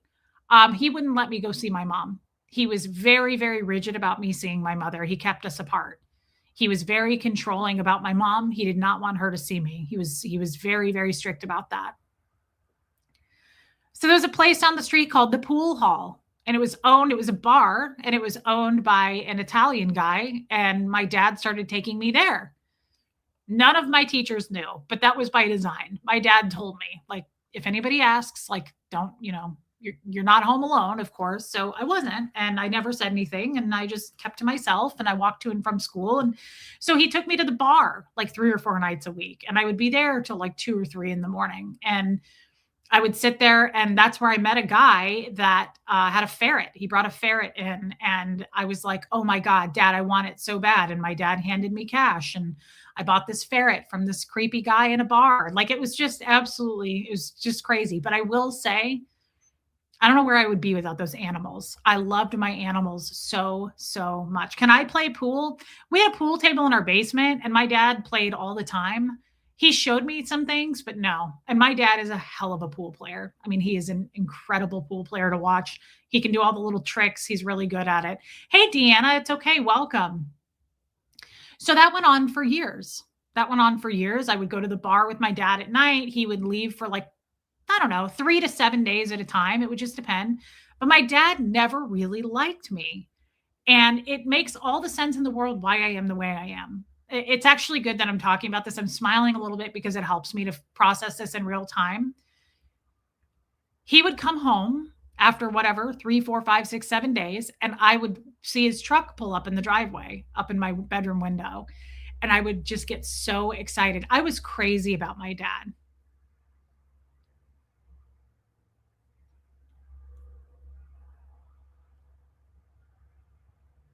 I really liked my dad. And I got so excited when he would come home, and he would come through the front door, and I would come running down the stairs, and I would go, Dad, you're home. And he would always do this to me. And he'd go, get back, Reese. Can you give me a minute? I just walked in the door. Give me a minute, okay? Like, my dad never touched me. He never hugged me. He was not lovey-dovey like that. And I always would like shrink of embarrassment. I always felt so embarrassed because I was like, I was desperate. Thank you, Archie's mom. I was absolutely desperate for that human attention, right? Hey, Sharon. And every time I remember, like, I knew he was going to do it. After a while, I knew he was going to do that, but I never stopped doing that. And I would go, Dad, you're home. And he'd go, get back, please, give me some space. He just didn't want to touch me. He was not touchy. He was not huggy. And I would just go back upstairs. And sometimes I would just sit there and cry. I was like, this is so embarrassing. I just felt so rejected. Like, you've been gone a week. Like, nobody's been here. I've had my animals. I've walked up to the gas station to get food, but like, it's a big deal for me to see you, you know, and he just didn't see it that way. So, I went to, when I turned, my birthday is July 8th. So my birthday's in the summer. And I finished 9th grade when I was 13, and I was about to turn 14, but it was summer. So I finished 9th grade in like May, Memorial Day. And I was going to turn 14 July 8th. And I finished 9th grade, and someone came from Kansas City to our house. Her name was Liz. She'd known me since I was born. And I knew her, and she came in, and she worked at the Church of Scientology in Kansas City. She had been a staff member for a very long time. And she came to our house, and she just dangled all this stuff in front of me. And she was like, hey, you have the summer off. Like, do you want to come down with me and do a bunch of courses and like meet a bunch of people and have fun? And I was like, yeah, because I'm home alone all the time. Like, I'd love to come hang out with people and make some friends. So I go down with her, and I did all kinds of stuff. I did courses, and I did what's called a purification rundown. And I did all kinds of Scientology stuff, and I mastered it. I did really well. It was like the social setting I needed. I was around people every day. I was excited. So I come back home. I don't know, like, I wasn't there very long. I was probably there a month. And I come back home, and my dad is really proud of me. Like, for the first time, he was like, way to go. Like, I got real validation from my father. I couldn't get, oh, I love that, Shannon. We share a birthday. I couldn't get validation if I'd saved a baby out of a burning building. My father didn't give a holy shit what I did unless it was Scientology. So if I did something and accomplished something in Scientology, he'd look me in the eye. He'd be like, well done. Like, I would get a smile. It was not common. Like I would come home and hand him my report card and be like, look. And he'd be like, are you kidding me? That's shit. Do something in Scientology. School doesn't matter. This is a joke. Like he would reject the shit out of that. Carolyn, I'm just really glad you're here. So I picked up on that immediately, that I got validation from the man that I've been desperate to get validation from for years, right? And I was like, really? And he was like, really? I'm so proud of you. Like those were words I had never heard. And I was like, wow. So like I knew at that point, I was like, oh shit, I know the switches now. Like I know what to do to get my dad to like me. So Liz shows back up, the same woman that came and got me. And she was like, you did great. You did really good those last few weeks on all the stuff you did. And I was like, I know. I loved meeting everybody. It was so much fun. And she's like, do you want to continue that fun and like come join staff? And I was like, yes. Can I do that? I was like, do I go to school there? And she was like, oh no, there would be no school. You would be doing something way more important than school. At this point, you're going to become a person who's saving planet Earth. You're not going to school anymore. She was like, you're going to save planet Earth with the rest of this group. And my dad was like, oh, that's an honor. And I was like, hell yes, I want to go. So I signed the contract in our house. She brought the contract with her. And I signed a staff contract. It's a 2.5-year contract to be on staff. And I was like, hey, babe, safe flight. I love that. Looking forward to that. So I signed the contract, and my biggest concern was my animals, of course, right? Like I had a lot of animals. And I said, here's my only thing. Like I'll pack my bag, but I can come back, right? Like I can come back and forth. Like I want to be able to make sure my animals are fine. Honestly, Busey Sailor, I don't remember it very well. I was 13 at this point. I was 13. I had not yet turned 14. This was all like happened really fast. I was born in 84, Archie's mom. I'm 41. I'll be 42 this year. So they're like, my dad's like, oh yeah, your animals are going to be fine. You can come back. And Liz is like, yes, you just have to get through the first few courses and then you can come back. Like they're just selling me on this idea. And I'm like, yeah, because I don't have any friends here. I don't have a life here, right? Like I would love to go back to where I was. It's hopping, it's social. Like there's people everywhere. I'm going to be on staff. Like I was like, this is a big deal. I'm going to be saving planet Earth. That's how they articulate it, right? That's how it's all constructed.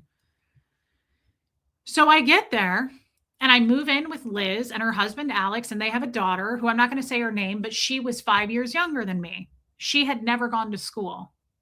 She'd never been in school. She was raised in Scientology, doing Scientology courses.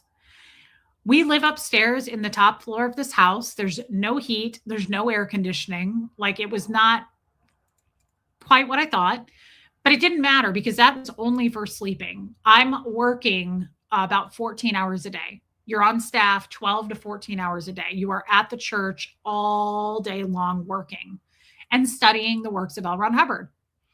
So I get through my first few courses and I'm fast. I did it really quick. I did it in like a week. And I was like, I want to go see my animals. Like I did it. And they're like, well, you can't yet. You got to get through this. And so they put me through this and I'm like, okay. And my dad is calling me, like, I don't know, he doesn't come see me, but he's calling me like once or twice a week. And he's like, good job, great job. Like I'm getting that validation from him. I'm doing well on course. Like everybody's liking me. I'm getting along with people. And like another week goes by and I was like, well, I want to go see my animals though. Like I need to go see my animals. And I called my dad and I was like, I finished this course. They said I could finish this. Now I want to come home and see my animals. And we'll just skip over this quickly, but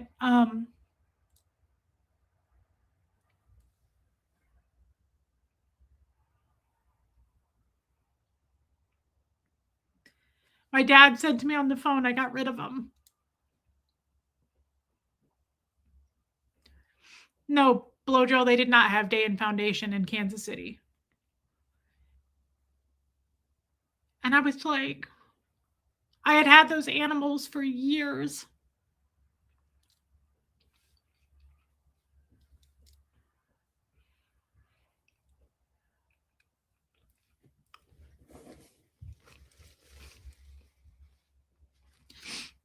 Like, they were with me every time, every day I was home alone like that. They were always with me. And it was such a shock. And he just gave them to the pound. And I was so heartbroken. And I'm really upset because to this day, it's my fault. I feel like that's my fault. Like, if I hadn't have left, that wouldn't have happened. And I didn't know he was going to do that. And they were there for me so much. And they were with me all the time. They had done so much for me. Like, I could never pay back what they did for me. I was home alone with them every day, and they lifted me up and they made me so happy. And I had a leash for my ferret. I would go walk her in the neighborhood, and I would take my cat, I would take my dog, I would have my snake around my head. And those animals were everything. Like, they were my childhood. They had done so much for me, and I just couldn't believe it. And he was such a Scientologist about it. There was no emotion to it. He was like, I got rid of them. And I was like, what? Got rid of them where? Like, how do they? I just couldn't process it. And I still have a really hard time with that.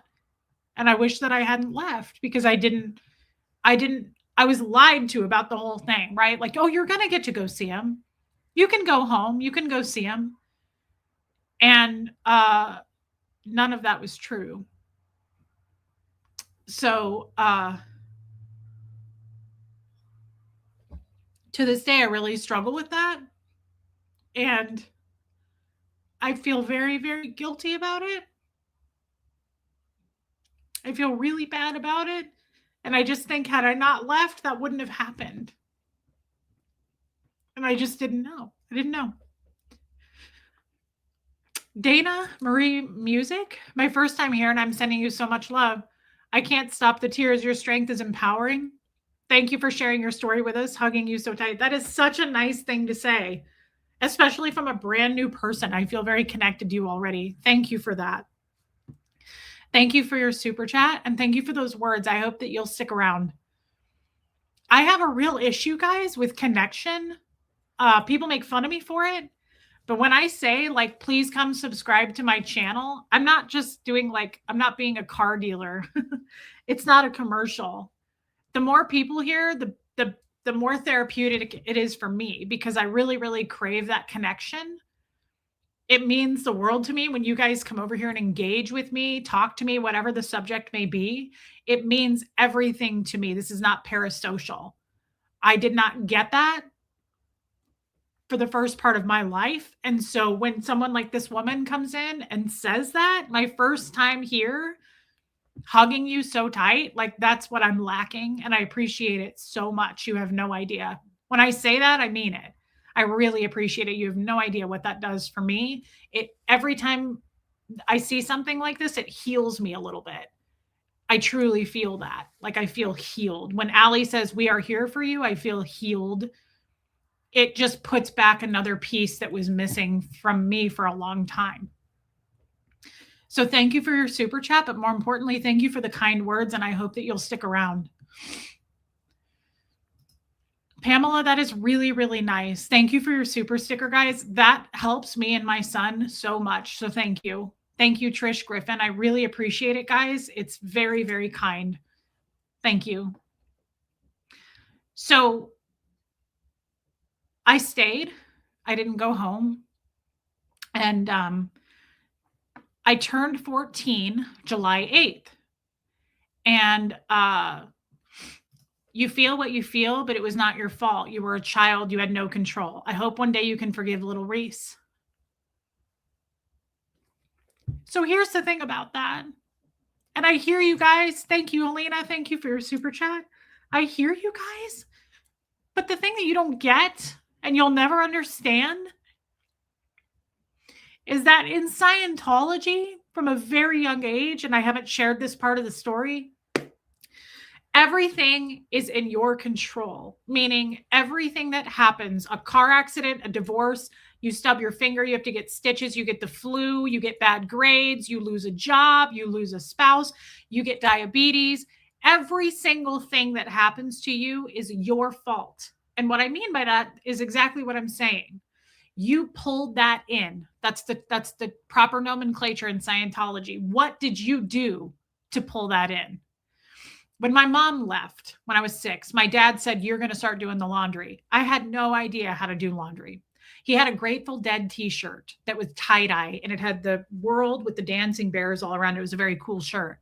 I went to wash it, and I threw bleach in because I had no effing idea how to do laundry. I didn't know what I was doing. I had to, for 3 or 4 weeks, I had to suffer through what's called lower conditions. I had to pull weeds. I had to scrub the baseboards. I had to scrub the toilets of our house. I was in punishment mode because I pulled that in. And when you pull something in, that means you're full of crimes. So when he saw that shirt, he flipped out screaming at me.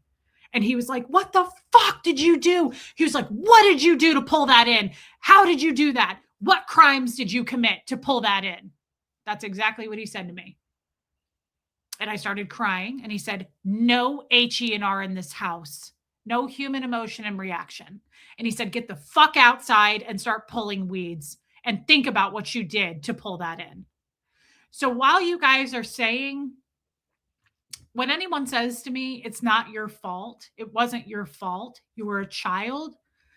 That doesn't really get through to me, because to this day, I said it to you guys on my stream the other day. I was vacuuming and I had headphones in and I wasn't paying attention. I was using the hose of my vacuum and I was going around doing this, and I hit my arm so hard on the refrigerator door handle that I screamed. I was like, "Ah!" I screamed. I thought I like shattered my elbow.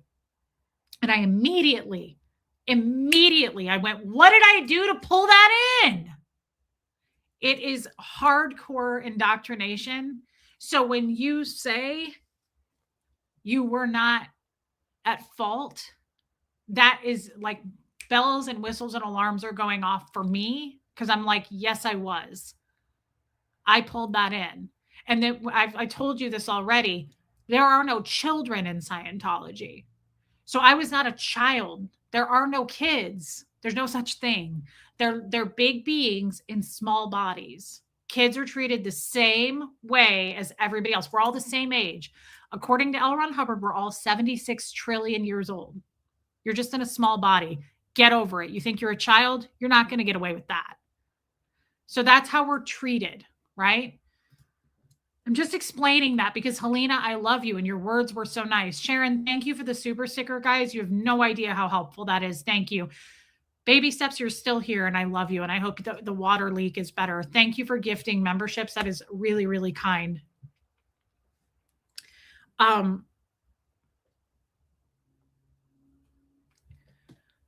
My first time here, Nikki says, "I wish I had found you sooner. I hope this is cathartic for you, Reese." I just learned what that word meant recently. It means healing. I had no idea what the word cathartic meant. Nikki, thank you for that. And I hope that you'll come back.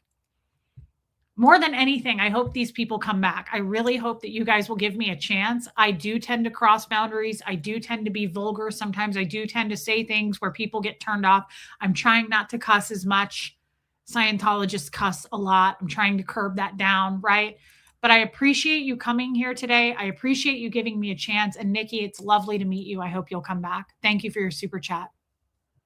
Jeanette, I'm sorry you went through so much, but it's a beautiful and powerful that you turned that pain into so much love, acceptance, and space for others. Thank you. And that is such a nice thing to say. Jeanette is new, and I hope that you'll stick with me, Jeanette. Thank you, because I've really enjoyed having you here. Thank you for your super chat. Thank you, Sharon. Was my father raised in Scientology, Debbie? Good question. He was not. He found Scientology when he was 17. He's been in Scientology a long time, like since like 1968 or some shit. What did he do to pull it in? I believe with time you will feel and know it was not your fault. I think when time passes, that will be the case as well. Thank you for saying that, baby steps. I believe that. I'm getting so much better. Hey, Catherine, I'm getting better, guys. I'm getting better. It's just, it's a lot. You know, that cult experts say Scientology is the worst cult out there and it's the hardest to deprogram from. Hey, Rika, they say that for every year you were in Scientology, it takes 3 years to deprogram. So I'm getting there. So I'm going to move through this story if you'll stick with me a little bit longer. I know this is long, but I will get through it and I'll end pretty soon. So I turned 14 on July 8th, and I'm going to blow my nose really fast because I've been crying. Hold on. I feel nasally.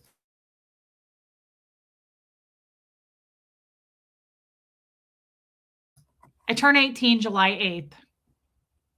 Shauna, thank you for being here. Thank you for supporting.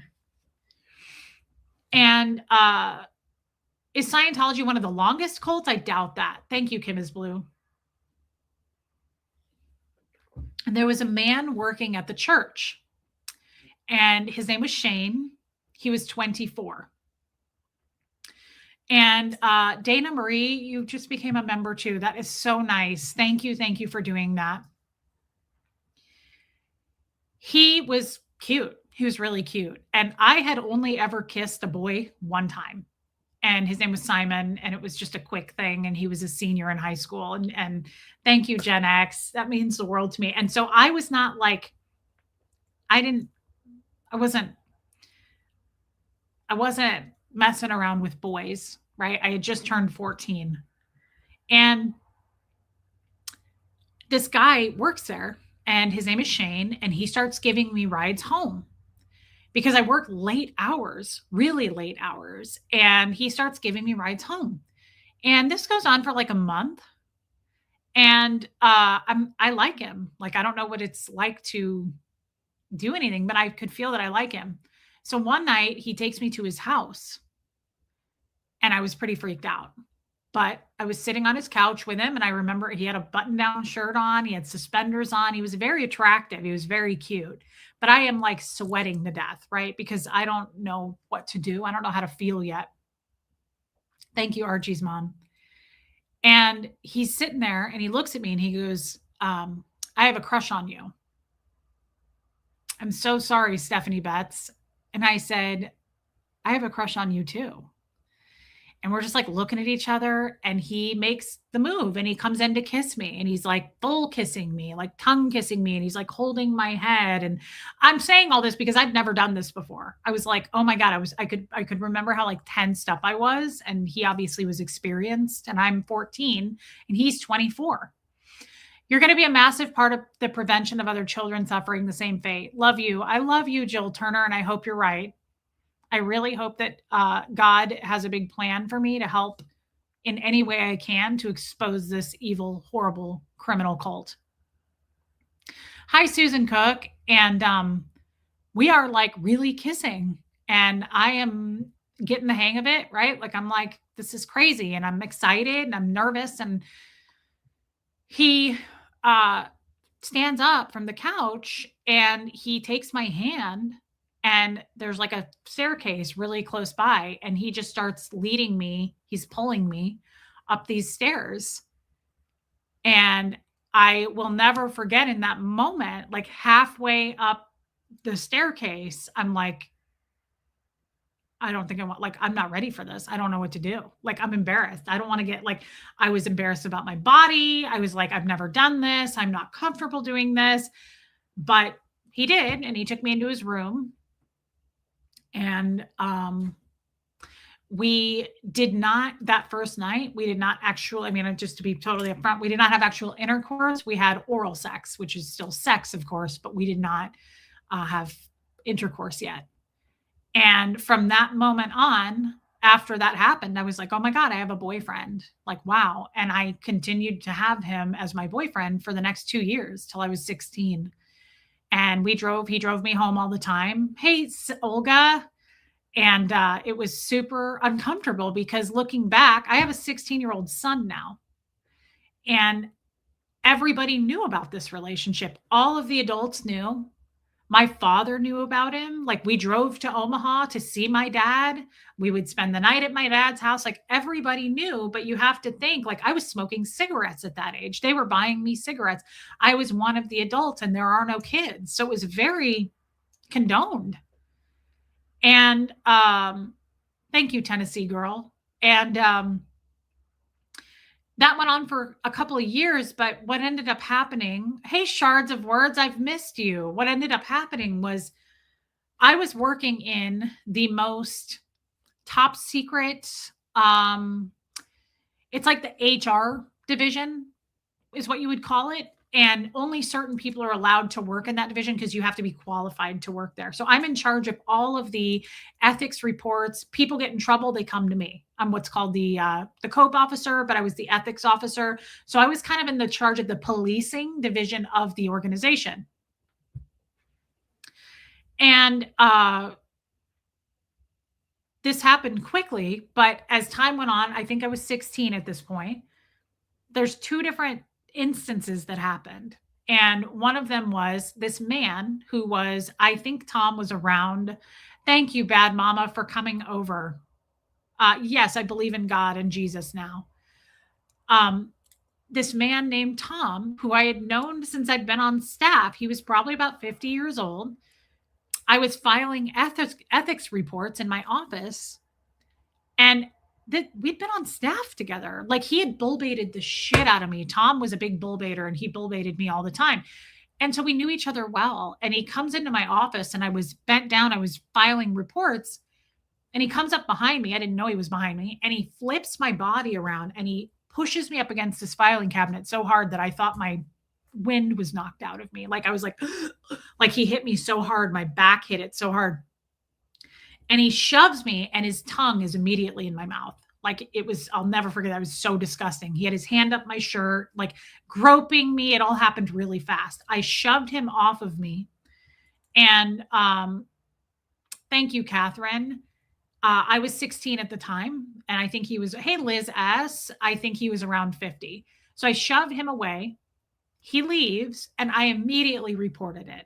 Like, I immediately was like, yeah, you got it. It's a snitch culture anyway in Scientology. Everybody reports everything. So I immediately report it. And not that far off later from that, the house I was living in, we had a get together one night, which is a very rare occurrence in Scientology because you're pretty much working around the clock. But our statistics, we got rewarded that week and we were doing well. So we got to go home on Friday night at 10 instead of having to be there till like 1 a.m. So we get together at this house where I live on Friday night. And one of my closest friends who was on staff, who's still on staff, who does the report go to? Me and the upper echelon of that division, because I'm in charge of that division. So I reported it to my senior, which was Liz, who I've talked about. So nothing happened. I got in trouble for that, just so you guys know. I pulled that in, that sexual assault. I got in trouble for reporting that. He did not get in trouble for that. So we have this little get together. It's not like there's alcohol involved. You don't drink, right? We all smoked, but we're all get together. And there was a new guy named Stefan. Okay. Joanne, it doesn't matter how many times I hear your story. It's like hearing it for the first time because every time it hits me just as hard as the first time I heard it. I can't comprehend how in any way this cult could ever be known as a religion. That is so powerful and so true. I thought it was a religion my whole life, but now, and I'm glad you say that because even me retelling this story helps. I feel the same way. Every time I retell it, it hits me harder. I'm like, how did they get away with this? And how did I believed it? Guys, just a quick note, just a side note. Joanne, I love you. And thank you for the giant super chat. That is so supportive. And I love you. I was married at 36 years old to my last husband, Jeff. Jeff is not a Scientologist. Jeff knows nothing about any of this story. Guys, I never shared any of this story to non-Scientologists, ever. No one knew this. This was all a secret. Everything I've told you right now, nobody knew except the Church of Scientology. I didn't tell any non-Scientologists. I didn't tell anyone. I didn't go to the police. Nothing. And I hinted at it to my ex-husband about Shane when I was 14. I told him one day during our marriage. And he goes, that's rape. And I went, what? He goes, how old were you? And I said, I was 14. And he goes, how old was he? I said, 24. He was my boyfriend. And he goes, Reese, that's rape. That's statutory rape. And I said, no, it wasn't. I got really mad. I was like, he was my boyfriend, Jeff. I was like, I consented. It wasn't rape. And he goes, you can't consent at 14. And I said, yes, you can. I was like, what are you talking about? I had no idea. That's how brainwashed. Oh my God, Pepper Jelly, I'm so glad to see you. That's how brainwashed, right? He had to point that out to me. I was 36 years old when I found out that was inappropriate. I'm not kidding. I fought with him for a little while about that. I was like, that's not rape. He was like, yes, it is. Yes, it is. He was like, a 24-year-old man with a 14-year-old girl is illegal. That's called statutory rape. And I was like, no, it's not. I was like, he was my boyfriend. Why are you not hearing me? It was crazy. It was unbelievable. So I'm at this party and this new guy, Stefan, is there. Now, he's not new to Scientology. He's new to the Kansas City church. Okay. I hope you guys will stick with me through this. I know it's getting long. And Shane wasn't there with me that night at the party. It was just me and the other Scientologist, my close friend, Dan.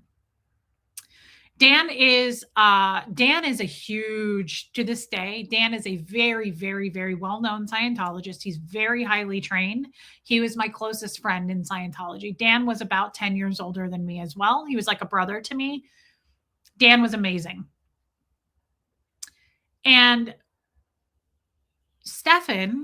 Dan spent the night at the house because the girl who owned the house, who I was staying with, was his girlfriend, Brandy. So he spent the night. Everybody goes home. I stay up sitting at the coffee table on the floor. I'm staying up. We're propped up against the couch like this, and we're kind of have our feet on the floor. And he's flirting with me. This guy was 32 at the time. I was 16. And he grabs my hand and he lifts his waistband of his clothes and he puts my hand on his peen. And he tried to kiss me and I went, oh, I'm not doing this. I have a boyfriend. And he was like, okay, I misread the situation. Like that was it. Nothing else happened. But we went to sleep together on the floor there. He spent the night. Nothing happened. And the next morning was Saturday, and Dan got up before me and went to Post. He went to the church to work, and he saw us on the floor. Well, I come into work, and I come up the stairs, and he and Maggie, who, thank you, I'm glad you're still here. I hope you're not leaving, but I understand if you have to.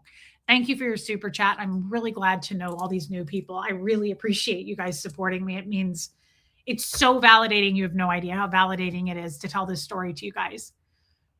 So I get up the stairs and Maggie is the highest employee there. She's the executive director. She's in charge of the entire building, all of the staff. And Dan are standing at the top of the stairs. And I come up the stairs and Dan grabs me and like yanks me. Well, I skipped a whole part, didn't I? No, I didn't. No, this hadn't happened yet. No, I'm on the right track. Okay. For a minute there, I went blank. Okay. No, we're on the right track because I'm going to have to explain what this is called. I got a non-interpolation order. I'm trying to keep this in order. And Dan grabs me and I'm immediately in trouble for this man being on the floor with me. And if you recall what just happened before that, Tom, the guy who came into my office, yes, Sarasota one.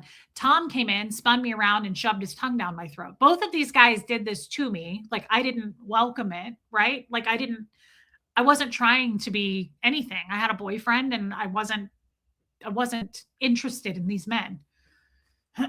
So he takes me to a room and they slap what's called a non-interpolation order on me. That's a big deal. It's on blue paper. And I have 30 days. It's an order that they place up everywhere so everybody can read it. And it says Reese Wally at the time has been entertaining the men of this organization and destroying our statistics. She is bringing down the organization. And if she gets, and this is on the order, and it says if she gets one report written on her within the next 30 days, she will be declared a suppressive person. So it is a suppressive person declare in Scientology is the worst thing that can happen to you in Scientology. It means you are kicked out, you're exiled, and you will lose every person you've ever known in Scientology that's in your life, whether it's your children, your mom, your dad. If they don't leave with you and they stay, which they always do, you're done. It's over. So that's a big deal. So he hands me this non-intubulation order. And he's like, you're about to get declared. And I am terrified and I'm shaking. And I was like, I didn't do anything. I didn't do anything with this guy that you saw on the floor with me this morning. I didn't do anything. And he's like, I don't care. You're screwing around with the men and you're taking everybody away from what they're supposed to be doing in Scientology. You're entertaining the men. Like it was all my fault. And I was like, I am 16 years old. I'm not doing that. I was like, I have a boyfriend. I said I reported both at this point. I had reported Stefan. I wrote it up while I was there. So I reported both of these men for what they did to me, but it was my fault. It didn't matter. So this is during this very heated time. So now we're in a very heated time, right? Because I've got 30 days to prove I'm a good person or I'm out forever. And my dad is in Omaha. He didn't know about any of this. I'm not telling him. They're not telling him, right? So during this time, this is an important part of the story. This is a very important part of the story. I'm going to take a drink.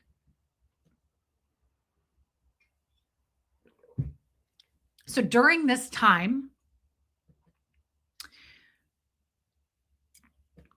I have a boss. His name was Todd, and he was in charge of what's called a telex machine. I don't know if you've heard of what a telex machine is. It's like some outdated ass antiquated piece of equipment where you send communications through, and that's what they would use to send their weekly communications to the uplines part of Scientology. Okay. That's just the best way to describe it.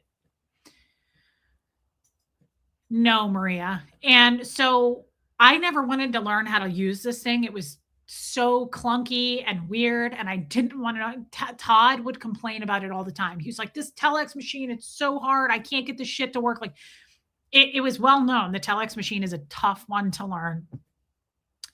Todd quit. He didn't quit. He transferred. He was from Canada and he went back to Canada. So he leaves. Okay. And I have to learn how to use this thing because he's gone. And they made me stay until about 4 a.m. I stayed up and I had to read the book on how to use it. And then I had to get checked out from somebody else on how to use it. And what I mean by that is, I'm going to show you. Let's pretend this is the book. You can't quit. No, not in your contract. It was about this thick. So I read the book and I get checked out on it, which means somebody stayed with me till 4 a.m. and was like, what is the definition of this word? What do you do if this happens? They want to make sure that I know how to do it. Thursday at 2:00, every Thursday of every week of your life in Scientology is the most important day if you're a staff member or a Sea Org member. And that is the day you have to turn in all of your statistics for the week. That's the day you turn in your graphs, you turn in everything you've done, and it goes up lines to a higher echelon of the organization. So every Thursday, people are literally running in Scientology. You go to an org in Scientology on Thursdays, people are like, you don't eat, you get there early. You're trying to scramble as much as you can to get your statistics up so that you are good for the week, right? So Dan, I stay up till Wednesday at 4:00 a.m. to get checked out on how to do this telex shit because I got to take over on Thursday before 2.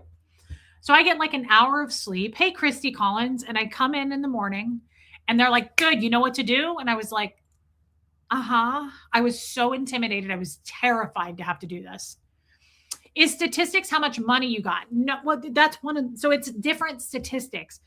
There's the GI, the gross income is a statistic. There's the BMO, the bulk mail out is a statistic. So that's what I mean. Like everybody has their own statistics that they're in charge of, and they literally keep a graph of like how well they're doing. And we have to report on it every week. You get in trouble if your statistics are down. So everybody wants him to be up.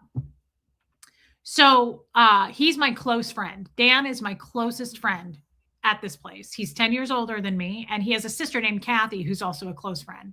They're also the most aggressive, abusive people in the org, as well as their mother, Linda.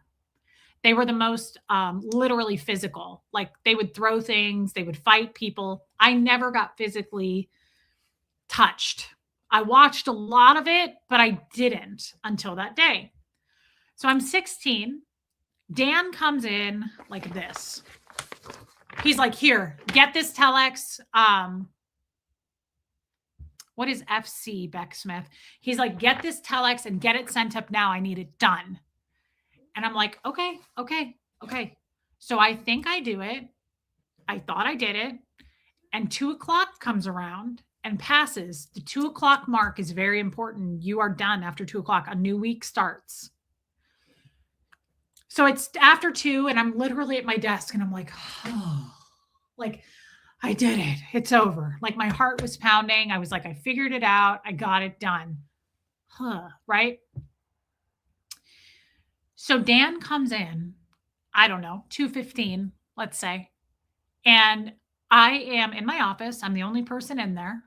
And he comes in and grabs me by my shirt and he starts shaking me. Like Dan is a big guy. Okay. I'm a 16-year-old girl. I was a pretty normal weight, pretty normal size. I was not super skinny. I was not overweight. I was just I was like size 10. I don't know. And he grabs me and he's shaking me. And he's like, you motherfucker. And he's screaming at me. And keep in mind, Dan is my closest friend. He's never treated me this way. He'd yelled at me, of course, but like he'd never put hands on me. And he's like, you didn't send it. You didn't send the fucking telex. And he's flipping. He's screaming. Like, I can't even like process what's happening. And he's shaking and he's just ripping my body, like going back and forth. And I was like, oh my God, like I'm screaming. There's nobody else around. And I'm standing by my desk and he picks up a fax machine and he hits me over the side of the face, like just wails on me with this fax machine. And I went down fast, like a fucking sack of potatoes. And I hit a wall and I was up against a wall, like almost like you would be if you were to lay on your bed and like you lay up against your headboard. So I hit a wall and I was half on the ground and like half up against this wall. And I am like seeing stars like a cartoon. And Dan gives me no time whatsoever. And he gets on top of me. He literally sits on my lap and he starts grabbing me again and he's shaking me and my head was hitting the wall and he hits me in the face. And he's like, you didn't fucking send it. He's like, motherfucker. He's screaming. And I am screaming. And I'm trying to scream. I was like gasping for air. Like I was just like, he definitely did this for a couple of minutes. And I was like, oh my God, like nobody's ever done this to me before. I was like, I didn't even know what to do. I was just like sitting there taking it. And his mother and my boss show up and she's standing there, his mom, Linda, and she's got long red hair. She's a larger woman. I would say Linda's probably in her 60s at this point. And she's a very large woman. She's a much bigger woman. And Liz, my boss, is this tiny little woman and she's standing next to her. And I'm looking at them and he has his hands on my throat and they're just standing there. Like how we talked about at the beginning of this, they're like bull bait mode. They're like this. No joke. They're just watching. And I look at them and I look at Liz, remember Liz who came to my house when I was 13 and brought me on staff and was like, hey, you want to come join our team to save the world? That's Liz. Liz, who's known me since I was born. And she's just standing there. And I finally he lets go of my throat and I went, get him off me. I was like, get him off me. And I was trying to scream. And he was just like, this guy is probably 225 pounds and he's sitting on me. And he's shaking my body still. And his mom looks at Liz, and she was the most violent person I'd ever seen in Scientology. This woman is absolutely insane. I watched this woman throw whole chairs at people. She'd pick up metal chairs and throw them at people. I've seen it 100 times. She does this to Liz's little tiny body, and she nudges her and she goes like this. Exactly. This is exactly what she said. She goes, look at her. She's fucking out to lunch. It's exactly how she did it. She's fucking out to lunch. Again, like I'm the problem. Your son just hit me over the head with a large object and is hitting me and choking me and I can't breathe, but I'm out to lunch. So they walk away. I always think, I'm like, how long did all this last? Right? Like it felt like 30 minutes. It was probably 3 minutes, maybe 5. Dan gets up. He's all sweaty and he's like, like he's all red. He's disgusting. He's just like sweaty from being on top of me.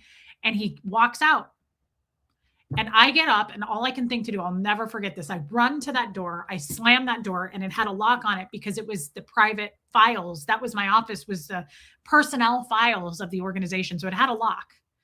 And I lock the door and I'm shaking. Like I am just hysterically, like I'd never been through anything like that. My dad, as mean as he was, he never physically touched me. Nobody had ever done that to me before. So I call my dad. No, you don't call 911 in Scientology. Absolutely not. That's unheard of. Never. They have their own policing division of the organization. And I call my dad. He's in Omaha. And all I can think to say is I was like trying to catch my breath. You know, when you're crying so hard, like kids do that when they're really little and they're like, and I was doing that. And I was like, he hit me. I was like trying to get out the words, he hit me. That's all I could get out.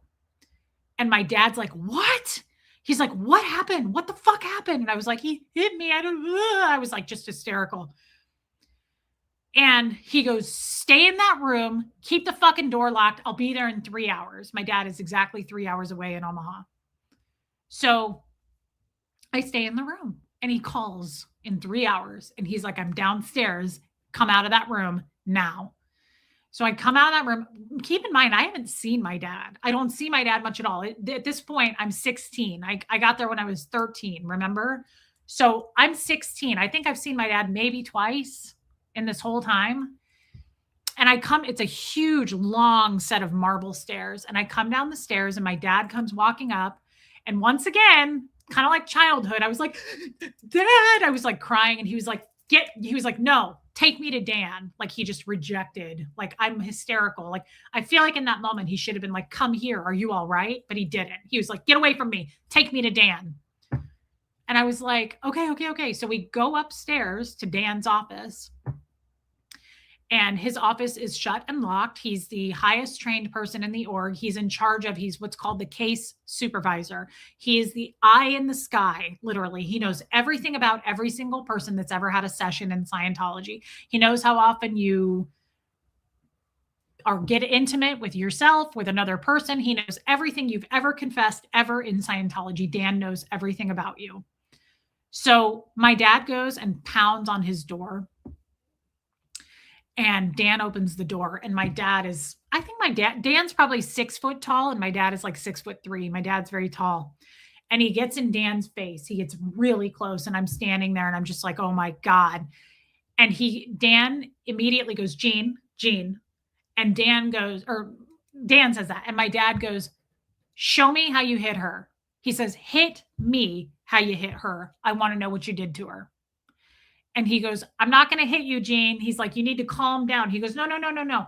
Hit me how you hit her. I want to see what you did to her. And Dan points to this book, which is the Scientology ethics book, practically my Bible when I was a Scientologist. And he points to the book and he goes, I applied L. Ron Hubbard's policy.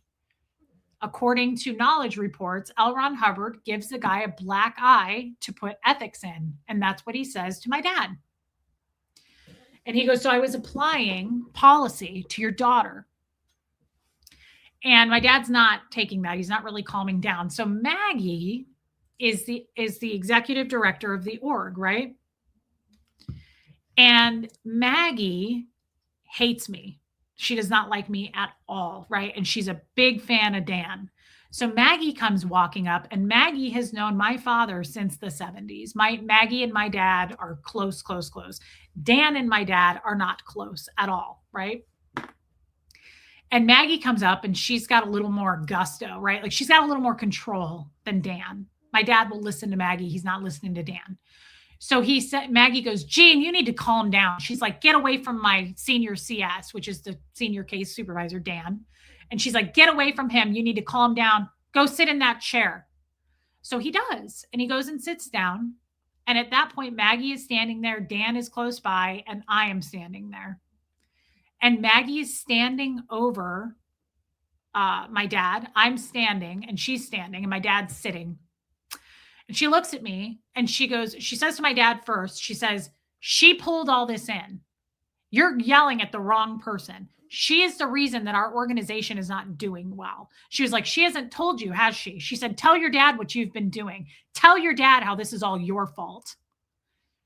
And I look at her and I said, what did I do? Like, why is this my fault? And she goes, tell your father that you have a non-interbulation order because you've been entertaining the men sexually of this organization and taking all of our statistics down with it. And my dad, I look at my dad, he looks at me and he goes, is that true? And I said, yes, it's true that I have a non-interbulation order. It is not true that I'm entertaining the men of this organization. I said, I wrote up what happened, Dad. I said, I didn't welcome that stuff. I wrote it up. And she was like, no, you did welcome it. And you are entertaining these men and you are destroying our statistics of this organization. And my dad didn't say another word.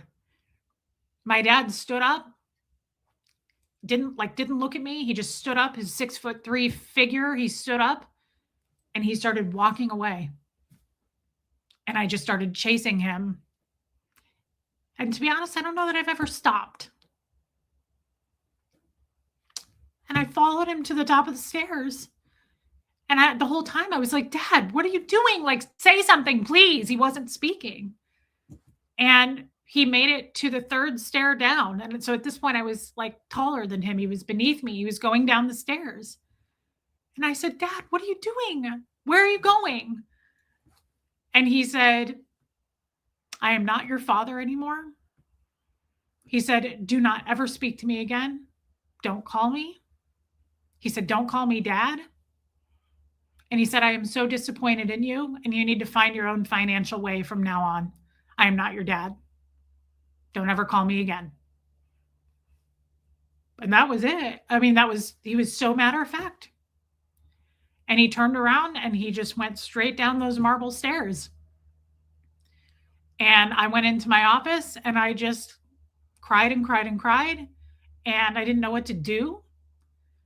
And I, within about an hour of that, I think, I went to the bathroom and I stood up, I peed, and I had peed blood. I went to flush the toilet and there was blood.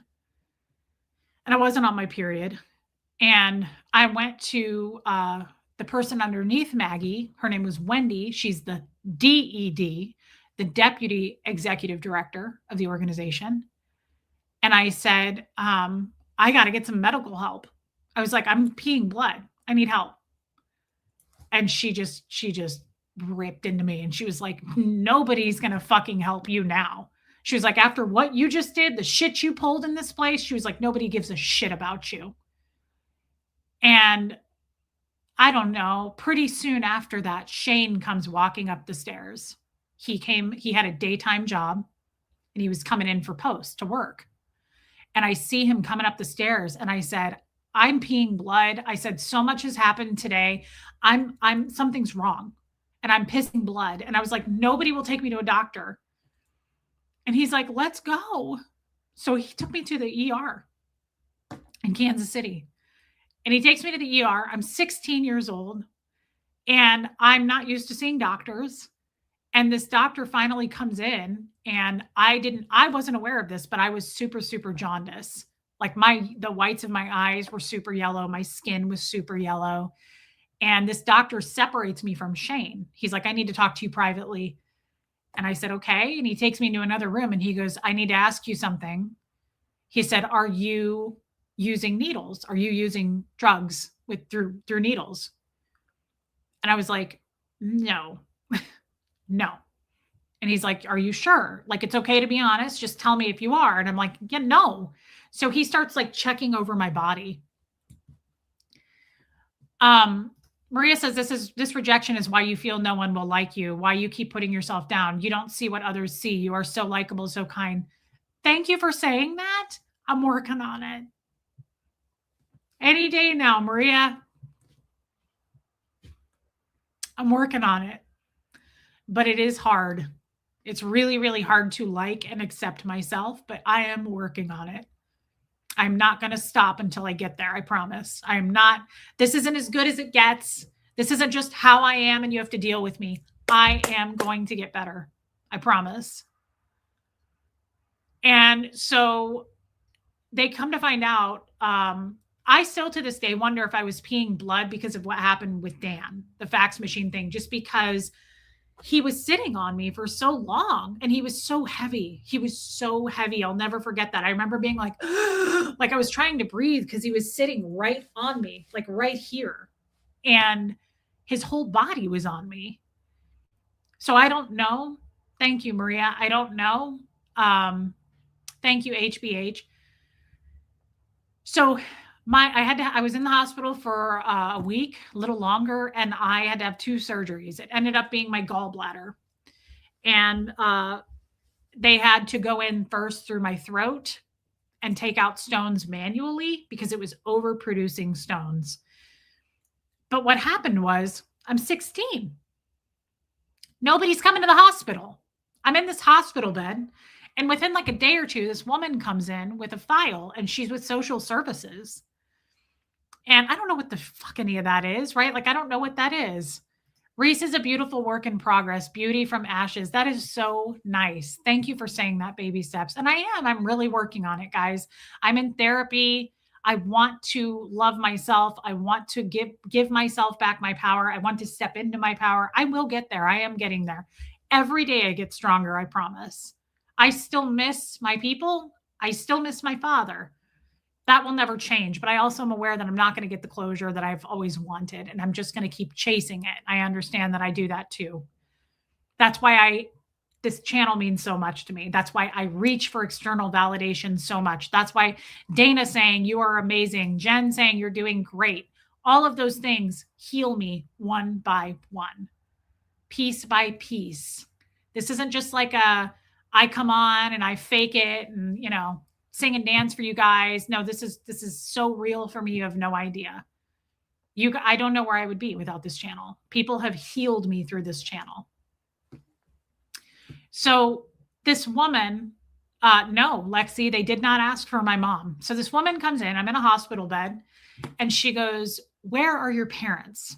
She's like, I'm with social services. Where are your parents? And I'm like, well, they don't live here. Like, I'm just matter of fact. And she's like, well, where are they? Where did you go to school? And I was like, no.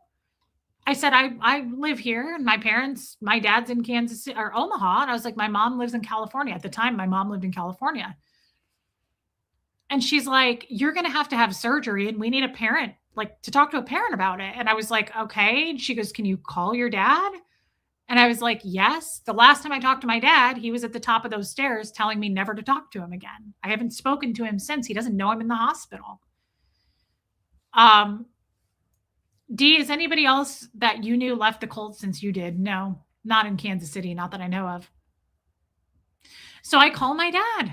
I pick up the phone in front of this woman and I call my dad and I start bawling. And I said, I'm in a hospital. I'm in a lot of pain. And these people want to talk to you. And he goes, I don't give a shit. He said, don't ever call me again. He said, I already told you never to call me again. He said, don't call me dad and don't fucking call me. And he hung up the phone. And I'm just bawling. I was like, Jesus, he really means it. Like, I was hoping he would have warmed up by now. And like, he really means it. And so I found this out not that years ago, just a couple years ago, because I ended up having the surgery. I never talked to my dad again, but I ended up having this surgery. And I'm like, how did that happen? Well, I went to the hospital 3 years ago now, and I got my records. They still had them, which was shocking, but they still had them. And the records from the doctor, handwritten, said, spoke to the father, got the father's approval to have the surgery. So he ended up talking to them. I love you like I cannot explain. You're true blue. I love you, Bunny. That's Bunnyfoot. Thank you, Bunnyfoot. Thank you for sticking with me through it. That was very nice of you. I didn't even know if you were still here, but thank you. Thank you, Meats All Smokes. That is so nice. So I ended up having the surgery, and right the day of the surgery, Liz shows up. Remember Liz? She shows up and she's like, "You're not going to have this surgery. We're going to do something else that's more what's the word? I can't think of the word. The word where you're like homeopathic. I'm sorry, homeopathic. Wasn't someone trying? Yes, Erica. Yes, I'll talk about that. So Liz shows up and she's like, "We're leaving. You're not having surgery." And the doctor shows up because this is the day of my surgery. And the doctor, I loved him. He was so nice. He shows up. He's this older man. He's about to retire. He says to me, he goes, "I'm about to retire." And he goes, "You are 16. You're going to be my youngest patient I've ever had a gallbladder removed on." He was like, "I don't know why you're getting your gallbladder taken out." So looking back, I've done so many purification rundowns where they force you to take all this niacin, and there could be a link. I don't know. So Liz is standing there and the surgeon walks in and he goes, "Who are you?" And she goes, "I'm her guardian." And she's like, "We're taking her out of here. We're going to do something else, a grapefruit diet." She's like, "We're not doing this." And he was like, "The fuck you're not?" He was like, "She's not going anywhere." He said, "This kid is really sick." And he said, "I'm taking her gallbladder out. I'm doing it today." I'll never forget him saying that. And I think I was really sick. Like I was super yellow. And so I had the surgery, and I got out after a week, and they took away Liz immediately the day I got out. I had never taken pain medication, but I was in so much pain. I was in so much pain from that. I remember I couldn't stand up. I mean, I've had a C-section, guys, and this wasn't that. This was way worse. Like I couldn't stand up. I remember trying to stand and I couldn't. Like it just felt like my insides were like smushed together. Liz shows up the day I get home and she takes my medication, my pain medication. She's like, "You can't have this." And I was like, "I need that." I need that. I was like, "This hurts. I've never taken pain meds and I've never taken Advil." But I was like, "I need that." And she put it in her purse and left. And she goes, "You're in a lot of trouble. Don't forget that." So the next day, "Hey, Hux, can you go let your brother in? He's at the front door." "Thanks." So the next day, they ship me back to the org and they have me start scrubbing toilets. I immediately have to start. I'm in lower conditions. I'm being punished because of what happened with my dad. And I'm scrubbing toilets. And I look down and I'm in so much pain because I'm like hunched over scrubbing toilets.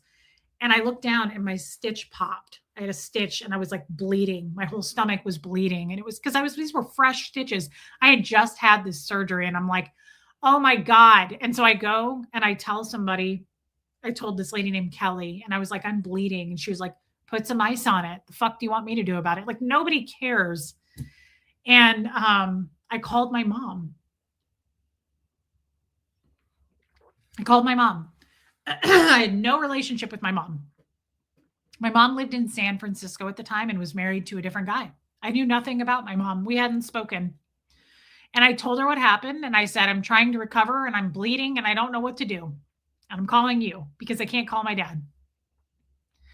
And my mom's like, "Okay, I'll tell you what, I'll get you a plane ticket and you can come here for a week to recover. Like, that's not right. You should be able to recover." So I do. I took a plane and I said, "I'm leaving. I'm going to see my mom." And Shane took me to the airport and I did. I just kind of did it and unauthorized.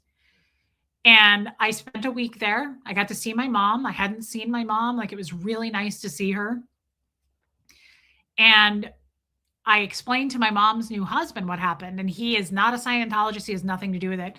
And he asked for my dad's phone number and he puts him on speaker while I'm in San Francisco and he calls my dad. And he's like, Jane, you motherfucker. He was like, what kind of a father is this?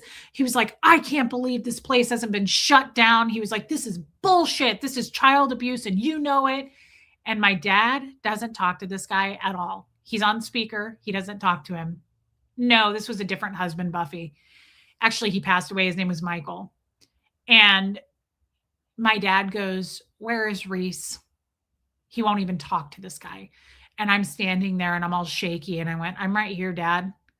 And he said, oh, he said, you have no idea how much trouble you're in for doing this.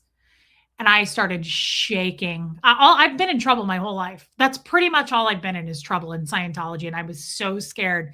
And I'll never forget my dad saying this. He goes, you are in deep. And he goes, and I am not going to help dig you out of the spiritual hole that you just got yourself into. And he hung up the phone. And I thought, oh my God, I am in so much fucking trouble. And I had to go back. And I was like, oh my God, I don't want to go back. I was so scared to go back. So I went back. I started scrubbing toilets. And I thought, I'm going to call my other sister. I had a half sister that was 12 years older than me. Her name was Sam. And I didn't grow up too much with her. Hey, Heather. I was 16 at this moment. In this moment, I was 16 years old. And I called Sam. And again, it's like calling my mom. I hadn't talked to Sam in forever, right? And I call Sam. And I'm like, here's what happened. Sam lives in Omaha. Sam has a daughter that was 12 years younger than me. So she was 4. I was 16. Hey, Susan. And so I call Sam and I'm like, here's what's happened to me. Let me catch you up the last couple of years. And I was like, I'm recovering. I'm in pain still. I was like, I have to clean these fucking toilets. She was like, oh, I'll come get you. So Sam shows up to the house that I'm staying at like 2:00 in the morning. I pack up everything I possibly can. I am trying to, hey, Marilyn. Thank you, Marilyn's Fine Art. Thank you for coming in. Thank you to all the new people. Please hit subscribe right now if you would, because it unsubscribes you. And please hit the like button. It really will help. I never ask you to share stuff, but I would like you to share this video because this is one that needs to be shared. We need to expose this stuff, and I think it's important. So Sam, I have not seen or spoken to Sam in years, okay? Sam's like, oh, I'll come get you. So I pack up as much as I can. I pack up everything I have from my childhood, my life, everything I have. Okay. I grab everything I can because I know I'm not coming back. My mom, Bella, says, why didn't your mom convince you to stay? Because we just weren't close. I hadn't really seen my mom since I was 6 years old. Hey, Kathy Burkhart. So Sam shows up at 3:00 in the morning and we go load up her Buick LeSabre. And we love you, Style and Hair. Hey, Amy Edge. We're halfway to Omaha. We like get out of town. We get into the darkness. It's like super in the middle of the night. Sam goes, I have something I need to tell you. And I'm like, okay, what is it?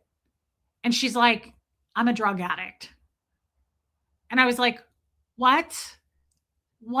Like, did I just jump out of the frying pan and jump into a fire? And she's like, yeah, I'm a drug addict. And I was like, what does that mean? Because I couldn't take a fucking cough drop. Like, I am an ethical, straight-laced Scientologist. So I'm like, what does that mean exactly? And she's like, I smoke meth. And I was like, oh, holy shit. I was like, oh my God. Like, what am I going to do now? And she goes, well, you don't have to worry about it. You're never going to do it. And I was like, you're damn right. I'm never going to do it. I was like, I don't even want to know you do it. I was like, this is awful. I was like, no, I can't. So we head to Omaha to her 1-bedroom apartment where me and her daughter live. And about a month later, I'm sitting on a chair in the living room and my niece, Megan, she's asleep. It's like the middle of the night. And Sam walks up to me with a piece of foil that's like kind of V-shaped, like she formed it like into a V. Thank you, Kim. I'm sorry you went through this. Thank you for being here. Thank you for listening to this story. This is the most important story I can tell on my channel. So I really appreciate you guys being here. Thank you for giving me a shot. Thank you for subscribing. She shoves the foil into my face. She's got little rocks on it. She hands me a pen that's been taken apart, so it's like a straw. And she goes, "Suck when you see smoke." And I'm sitting in this chair and I was like, "You're out of your damn mind if you think I'm going to do that." Now, Sam is a lot like my dad. Sam is very overbearing. She's very kind of like, "Oh, yes, you will," kind of a personality. She's just got a big personality. So do I, but I'm 16. And I said, "I'm not doing that." "No way." I was like, "I'm not doing that." And she goes, "Yes, you are." She goes, "You're going to do it anyway. And I'm going to be mad if you don't do it with me. So you're just going to do it with me." And I was like, "I don't want to." And she goes, "I'm not fucking asking." So she hands me the thing and she goes, "Put that in your mouth and suck when you see smoke." So she lights underneath the foil and it starts fizzing and smoking. And I did it. And I immediately, hey, air supply, I immediately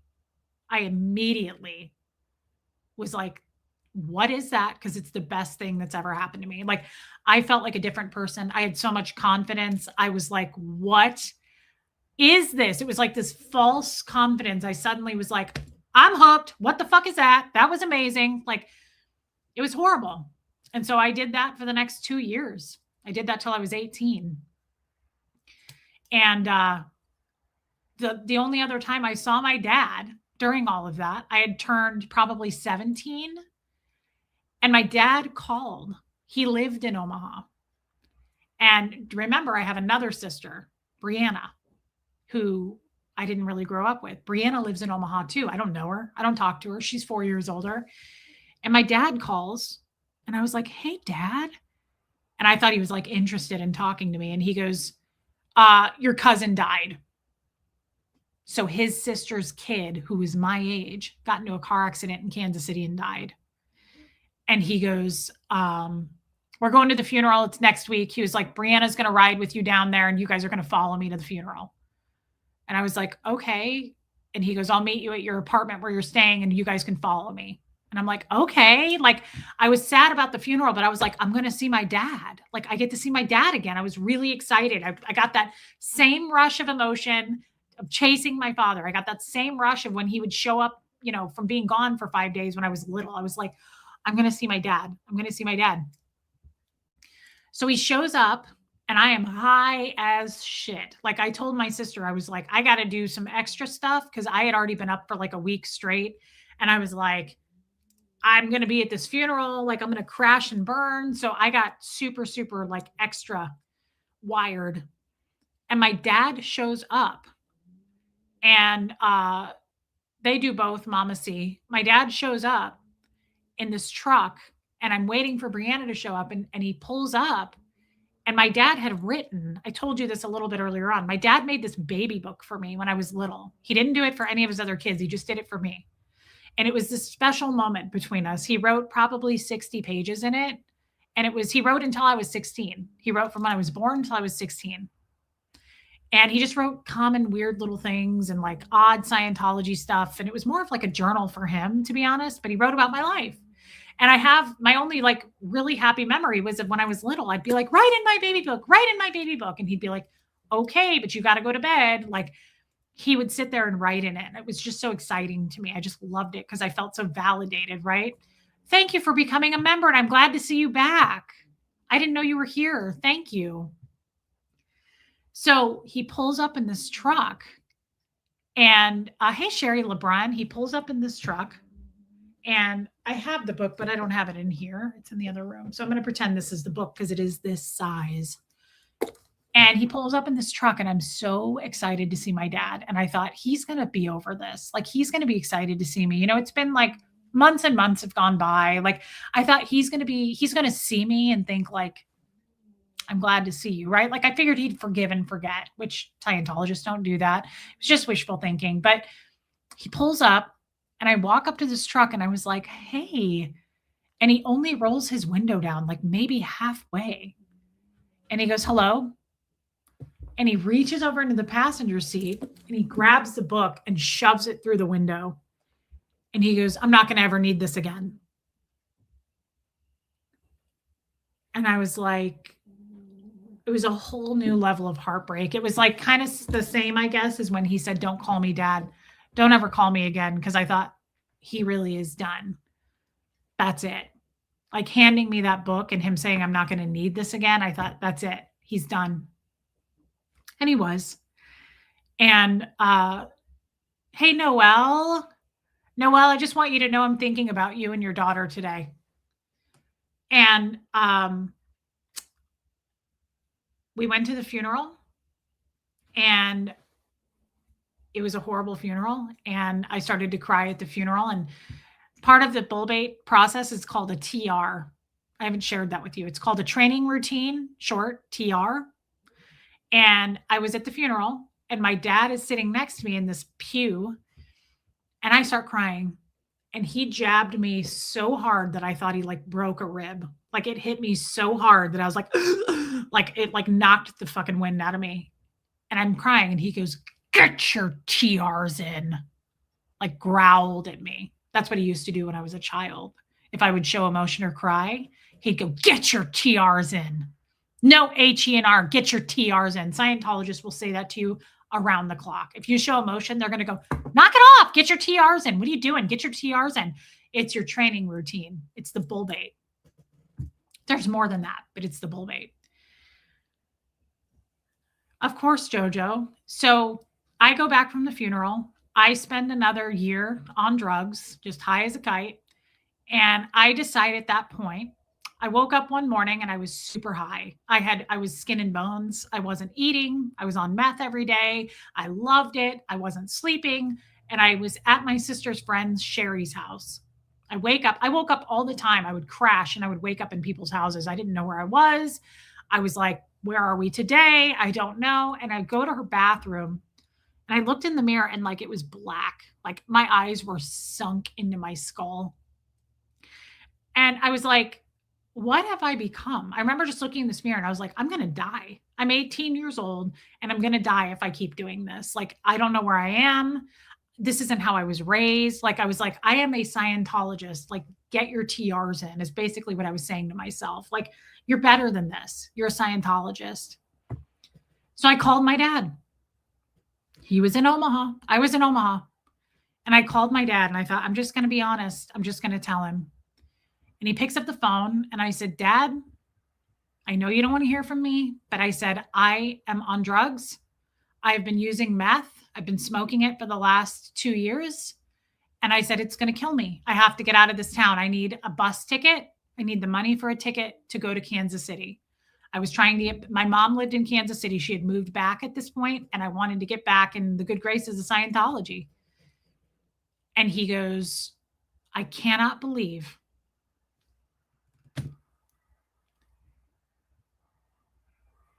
in Scientology, one of the things they call you if you're a criminal, a degraded being."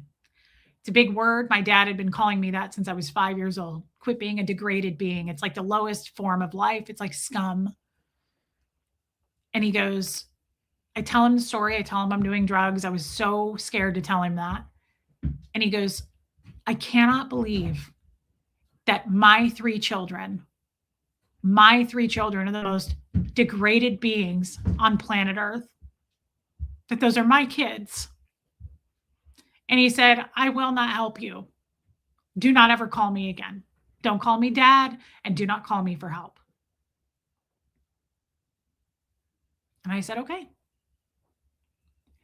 So I had a job as a hostess at the Olive Garden. I took the city bus to work every day. And I just continued to work for like another 3 weeks. And I just collected the shit out of my tips. I hid them from my sister. I didn't give them to her. And I got a bus ticket. And I went to Kansas City. And I got clean. I didn't do it. I got clean, and I got a job, and I lived with my mom, and I immediately went back into the Church of Scientology, and Dan welcomed me back in, and we became friends again, and I started back up in Scientology. So those were the 2 years that I did not do Scientology, and then I just got right back into it until I was 38. And then to skip forward, you guys want to know how I got out. I watched the Leah Remini special. It took me years to watch that. my mother and my sister were out and they begged me to watch that show. They begged me. They were Scientologists. I was still a Scientologist. And I said, do not even ask me to watch this. You know what will happen. I will be put on the cans. I will be interrogated and security checked, and I will have to tell them that I did this. So that's a big thing in Scientology. People are like, how come you guys don't just Google stuff? How come you guys don't see the light? Because they put us in interrogation rooms. They interrogate us. And if they put you on a lie detector test, you can't avoid telling them. Right? So if you tell them, guess what happens? You're going to be thrown into punishment mode, scrubbing toilets for a year and baseboards. Nobody wants that shit. So it's not worth it for us to Google anything. It's not worth it. Like, do you ever watch those interviews where like John Travolta is like, they're like, John, did you ever watch the Leah Remini thing? And he's like, no. He's like, why would I do that? I'm not going to do that. He can't do that. That's what he's trying to tell you. He can't do that. He's not going to do that. He can't, because he will be put on the cans and interrogated, and then he will get in huge trouble for doing it. So that's the part they don't tell you. So I finally watched it. A friend got me to watch an episode, and I was like, oh my God, because there's no victims in Scientology. So thank you, Sharon. There's no victims in Scientology. So my friend got me to watch it. And she was like, if you can just stomach watching one. And I said, I don't want to watch a bunch of baby ass victims whine and tell their story. That was me being a Scientologist. That's what they told us it was. And she was like, you might want to just see if you can watch one. I was like, I don't need their sad stories. They're lies anyway. I was like, it's a bunch of lies. And I was like, I have my own pain in Scientology. I don't need to know. I thought it was all a bunch of bullshit. Yeah, Tom Cruise did try to make Katie Holmes did do a lot of Scientology. So I watched an episode and I was blown away. I was hooked at that point. I watched this episode and there was no going back. And the reason for that is because the entire episode, I was like, that happened to me. That happened to me. That happened to me. Everything she's saying happened to me. I was like, how could this have happened to somebody else? They told me all the time I was the only one. All the time. It doesn't work on you because you're a problem, Reese. It doesn't work on you because you're always in trouble, Reese. It doesn't work on you because you're out ethics. Everybody around me was succeeding in Scientology except me. I was always in trouble. Remember the guys, how I pulled in those assaults? Like, that wasn't happening to anybody else that I knew of. So I was like, I thought this only happened to me. Like, they told me this only happened to me. I was the problem. So then I start, yes, cheap chick. Then I start watching another episode and I'm like, oh my God, that happened to me too. And then I watched another episode and I was like, that happened to me exactly. Like, there's other people out here that this happened to. And I just broke down. I mentally snapped. I was like, I cried and cried. I watched it and then I watched it again and then I watched it again and I watched it again. I couldn't stop watching it. And my husband at the time was not a Scientologist. And he was like, what is wrong with you? He didn't know any of my Scientology story, except for that one time I told him about the 14 and the 24-year-old story. So he didn't know anything. And he was like, what's wrong with you? He supported Scientology. And I was like, this happened to me. I was like, all of this stuff happened to me. And he was like, what? He was like, you were abused like this? I didn't know that. And I was like, yeah, I don't share that with anybody. I never told anybody. And it was the worst thing it was the best thing that could have happened, but it was also the worst thing that could have happened because my husband was a horrible, abusive man. And that was the key that he needed to all of my weaknesses. So he sat down with me and he was like, we're going to watch this over and over. He was like, I want to learn everything. I want to know how you were hurt. I want to know what they did to you. And that was it. And our marriage really got bad after that because I would say or do something that would piss him off. And he would go, oh, you're just an uneducated Scientologist. Oh, look, here comes little Miss Scientologist. So he would use that against me. He just weaponized everything that happened and used it against me. And it worked. It broke me. It was horrible. But I gave it a few weeks and I called the Aftermath Foundation. And one of the guys that was on the Leah Remini show called me back. He was the vice president at the time, and he had a big YouTube channel. And for about 6 months, like I said at the beginning of this, he was like, tell me everything. Like, tell me everything. And it felt so therapeutic to talk to him because I could speak the language, right? I was able to talk to him and speak the language. I could use it. And I could tell him things that I knew I was safe to tell. You think I could walk into the Church of Scientology and be like, I just watched this show and I have questions? Fuck no. I'd be locked in a room for hours and I'd be in huge trouble, right? I'd be screamed at. So I was safe to talk to him. And I did. And we talked back and forth for 6 months and it was great. And he was like, find out this. Hey, Marty Jewel. He was like, find out that. He said, help me to find this stuff out so I can tell the world on my YouTube channel. And he was like, keep telling me this stuff. And he would send me questions and be like, see if you can find this out. Do you know this person? Oh my God, you do? Okay. See if they know this person. So, yeah, Lisa Smith, it doesn't work like that. But so I did. And I basically worked under the radar, undercover, right? And I was giving him information. It was helping. He was telling on YouTube. And I wasn't there. I didn't watch his channel. I was just giving him information. But on New Year's Eve of 2022, he was live on his show and he accidentally flashed my name. A text message from me on the screen. And that's how I lost everybody. I was found out immediately. I never talked to my family again. I lost all of them. How did I meet Tommy? I met him through that man who did that channel, who had the big channel. He was doing streaming with Tommy because Tommy was streaming about the Danny Masterson stuff. You know, Tommy does true crime. So he was streaming and he actually went to the Danny Masterson trial and he met the Jane Does and he met Leah Remini. And so that's how he kind of got into the Scientology side of things. And the content creator that I was working with said, you should talk to Tommy. You should meet Tommy. He was like, you'd love him. You guys should do content together. And it didn't happen right away. This all took a long time. After I got outed, after he flashed my name, I was truly full on broken, depressed for a good few months. I couldn't get out of bed. And that's not normal. Scientologists aren't even allowed to behave that way. So my husband at the time was like, I don't know what to do with you. Like I was just super depressed. And I have a 16-year-old son who was 13 at the time. And he was like, where are our grandparents? Like we lost everyone.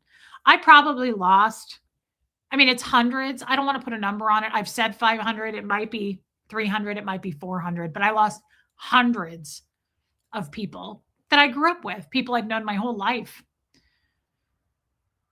Is Scientology that small that you were immediately outed? Thank you, Sharon, by your name being on a YouTube channel. Is it that small? No, it's that big. They're watching right now. Aw. Jack Queen. I type in caps lock now because I'm yelling. It's okay. You're allowed to do that over here. I don't mind. It's better for my vision. I love your voice. I follow him and following you. Thank you so much. That is so kind. And don't worry about the caps lock. I just appreciate you being here. So that's how I met Tommy. And Tommy has been an absolute dream when it comes to the Scientology stuff, because as you know, he had a really rough background too. Not the same, but he had a really heavy background. And Tommy, I felt like spoke my language when I met him because he was so comforting and soft about it. Like he was like, this totally makes sense why you are this way. He's also a Cancer. I'm a Cancer. He's very sensitive. He's very emotional. And so he was like, oh yeah, they hate us. Lisa Palmer, Scientology tries to smear me and Tommy. All the hate channels you guys see are being paid by Scientologists. No question. It's called OSA, the Office of Special Affairs. They're watching right now. The hate channels are watching right now. They like to come on and make stuff up like I'm a terrible mother. Tommy and I are scam artists, con artists, all those things. They're being paid. But it's an actual operation. They're watching right now. Oh yeah. It's an operation that is called Fair Gaming in Scientology. It's called Fair Gaming, and it's just a smear hate campaign where they just plant seeds everywhere they can that we're evil, that we steal from people, that we're what do they call me? Scam artists. They call me a child abuser. They call child services on me. Yes, they do everything they can to discredit me. So you new people may see a lot of stuff on me. You might be like, wow, they're saying this and that. Of course they are. They're doing everything they possibly can. They're working around the clock to tear me down. They don't want me telling this story. They don't want me talking. I have proof of that statutory rape. Lots of proof, right? So they don't want any of that out. So of course, they used to sit outside of my house, private investigators, and record me everywhere I went. They watch us very carefully, very closely. Scientology, you have to remember, is $1 billion organization. They have plenty of resources to put spies anywhere. They have plenty of resources to put PIs anywhere. They absolutely pay people to make hate content on us. Yes. And they do. And it's really dumb. They're not very good at it, but they do. They put out hate content all the time. I've gotten threats in my home address mailbox. They've threatened my life. I get emails a few times a week now anymore of like, you should off yourself. You're a horrible person. Your child should be taken away from you. Tommy's a liar. Tommy's a scam artist. You're a scam artist. People are finding out about you. You're a useless woman. Why do you exist? I get all that. I get it all the time. So yeah, you'll see it. The new people, if you see it, you'll see it. Yeah, it's there. I get a lot of hate. Tommy and I both do. It's a big hate campaign.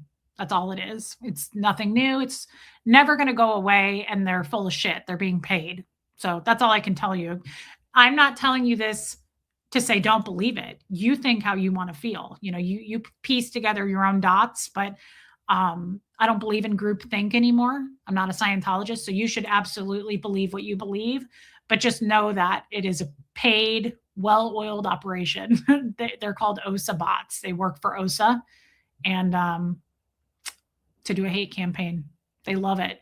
They can't get enough of it. Sadly, they don't get a lot of views or traction, but they do it. So that's the gist. This was a long stream, and I can't believe people stuck around for it. I really hope you hit subscribe. I hope you'll come back. Please hit the like button. Thank you, Joseph. And hey, Jamie, if you can share this video, I don't know how to share it, but if you can share it, Maria, I saw horrific lies about Tommy, but not you. Yeah, they attack us together and separately. Thank you, Cheap Chick. Thank you, Julie. I just want to say thank you, Heather Snoopy, to everyone who stuck around, listened to this. It's really, really important.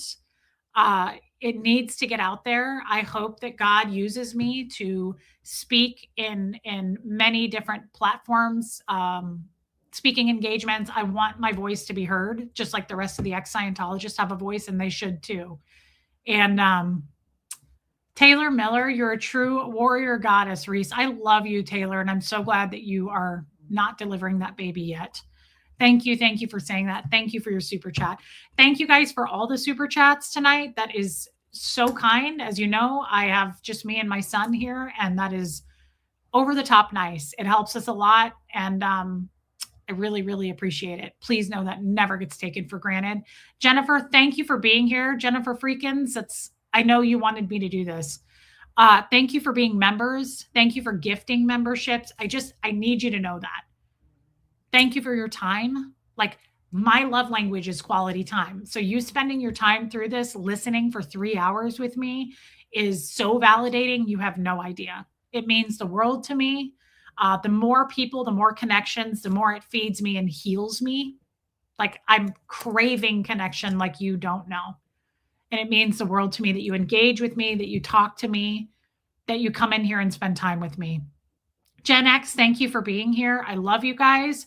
Baby Steps, thanks for being here. And Mods, thank you for always being here and protecting us. This was a long one. I appreciate your time, Mods. Love you, Jessamine. I hope you'll come back tomorrow. I stream every day. I stream there's 3 days a month usually that I don't stream. But I'm here pretty much every day between 4 and 6 Central. So yeah. What the Fox? That is so nice. Thank you for gifting a membership. Thank you, What the Fox. I didn't even know you were here. Love you, Marie Marion. I love you guys. Thank you. Thank you for your time. I mean that. Thank you for supporting Tommy. Thank you for supporting me. It really means a lot. I'm very grateful for him sending people over to this channel. Hey, Irish Beans, I really, really mean it. This was therapeutic. I needed to share this story, and I'm glad I told it again, and we'll tell it again and again, as many times as we need to tell it for people to know the dangers and the crimes of Scientology. And it is absolutely a cult, and kids are being abused right now as we speak. So it's important to know everything I told you. And that's my story. There's more to it, but that was the most of it. Thank you, Tampa A. Thank you, Ruth Betts. I love you guys. I mean it. I hope you come back tomorrow. And thank you for listening to me tonight. Thank you. Thank you. It means the world. Here comes Fred, everybody.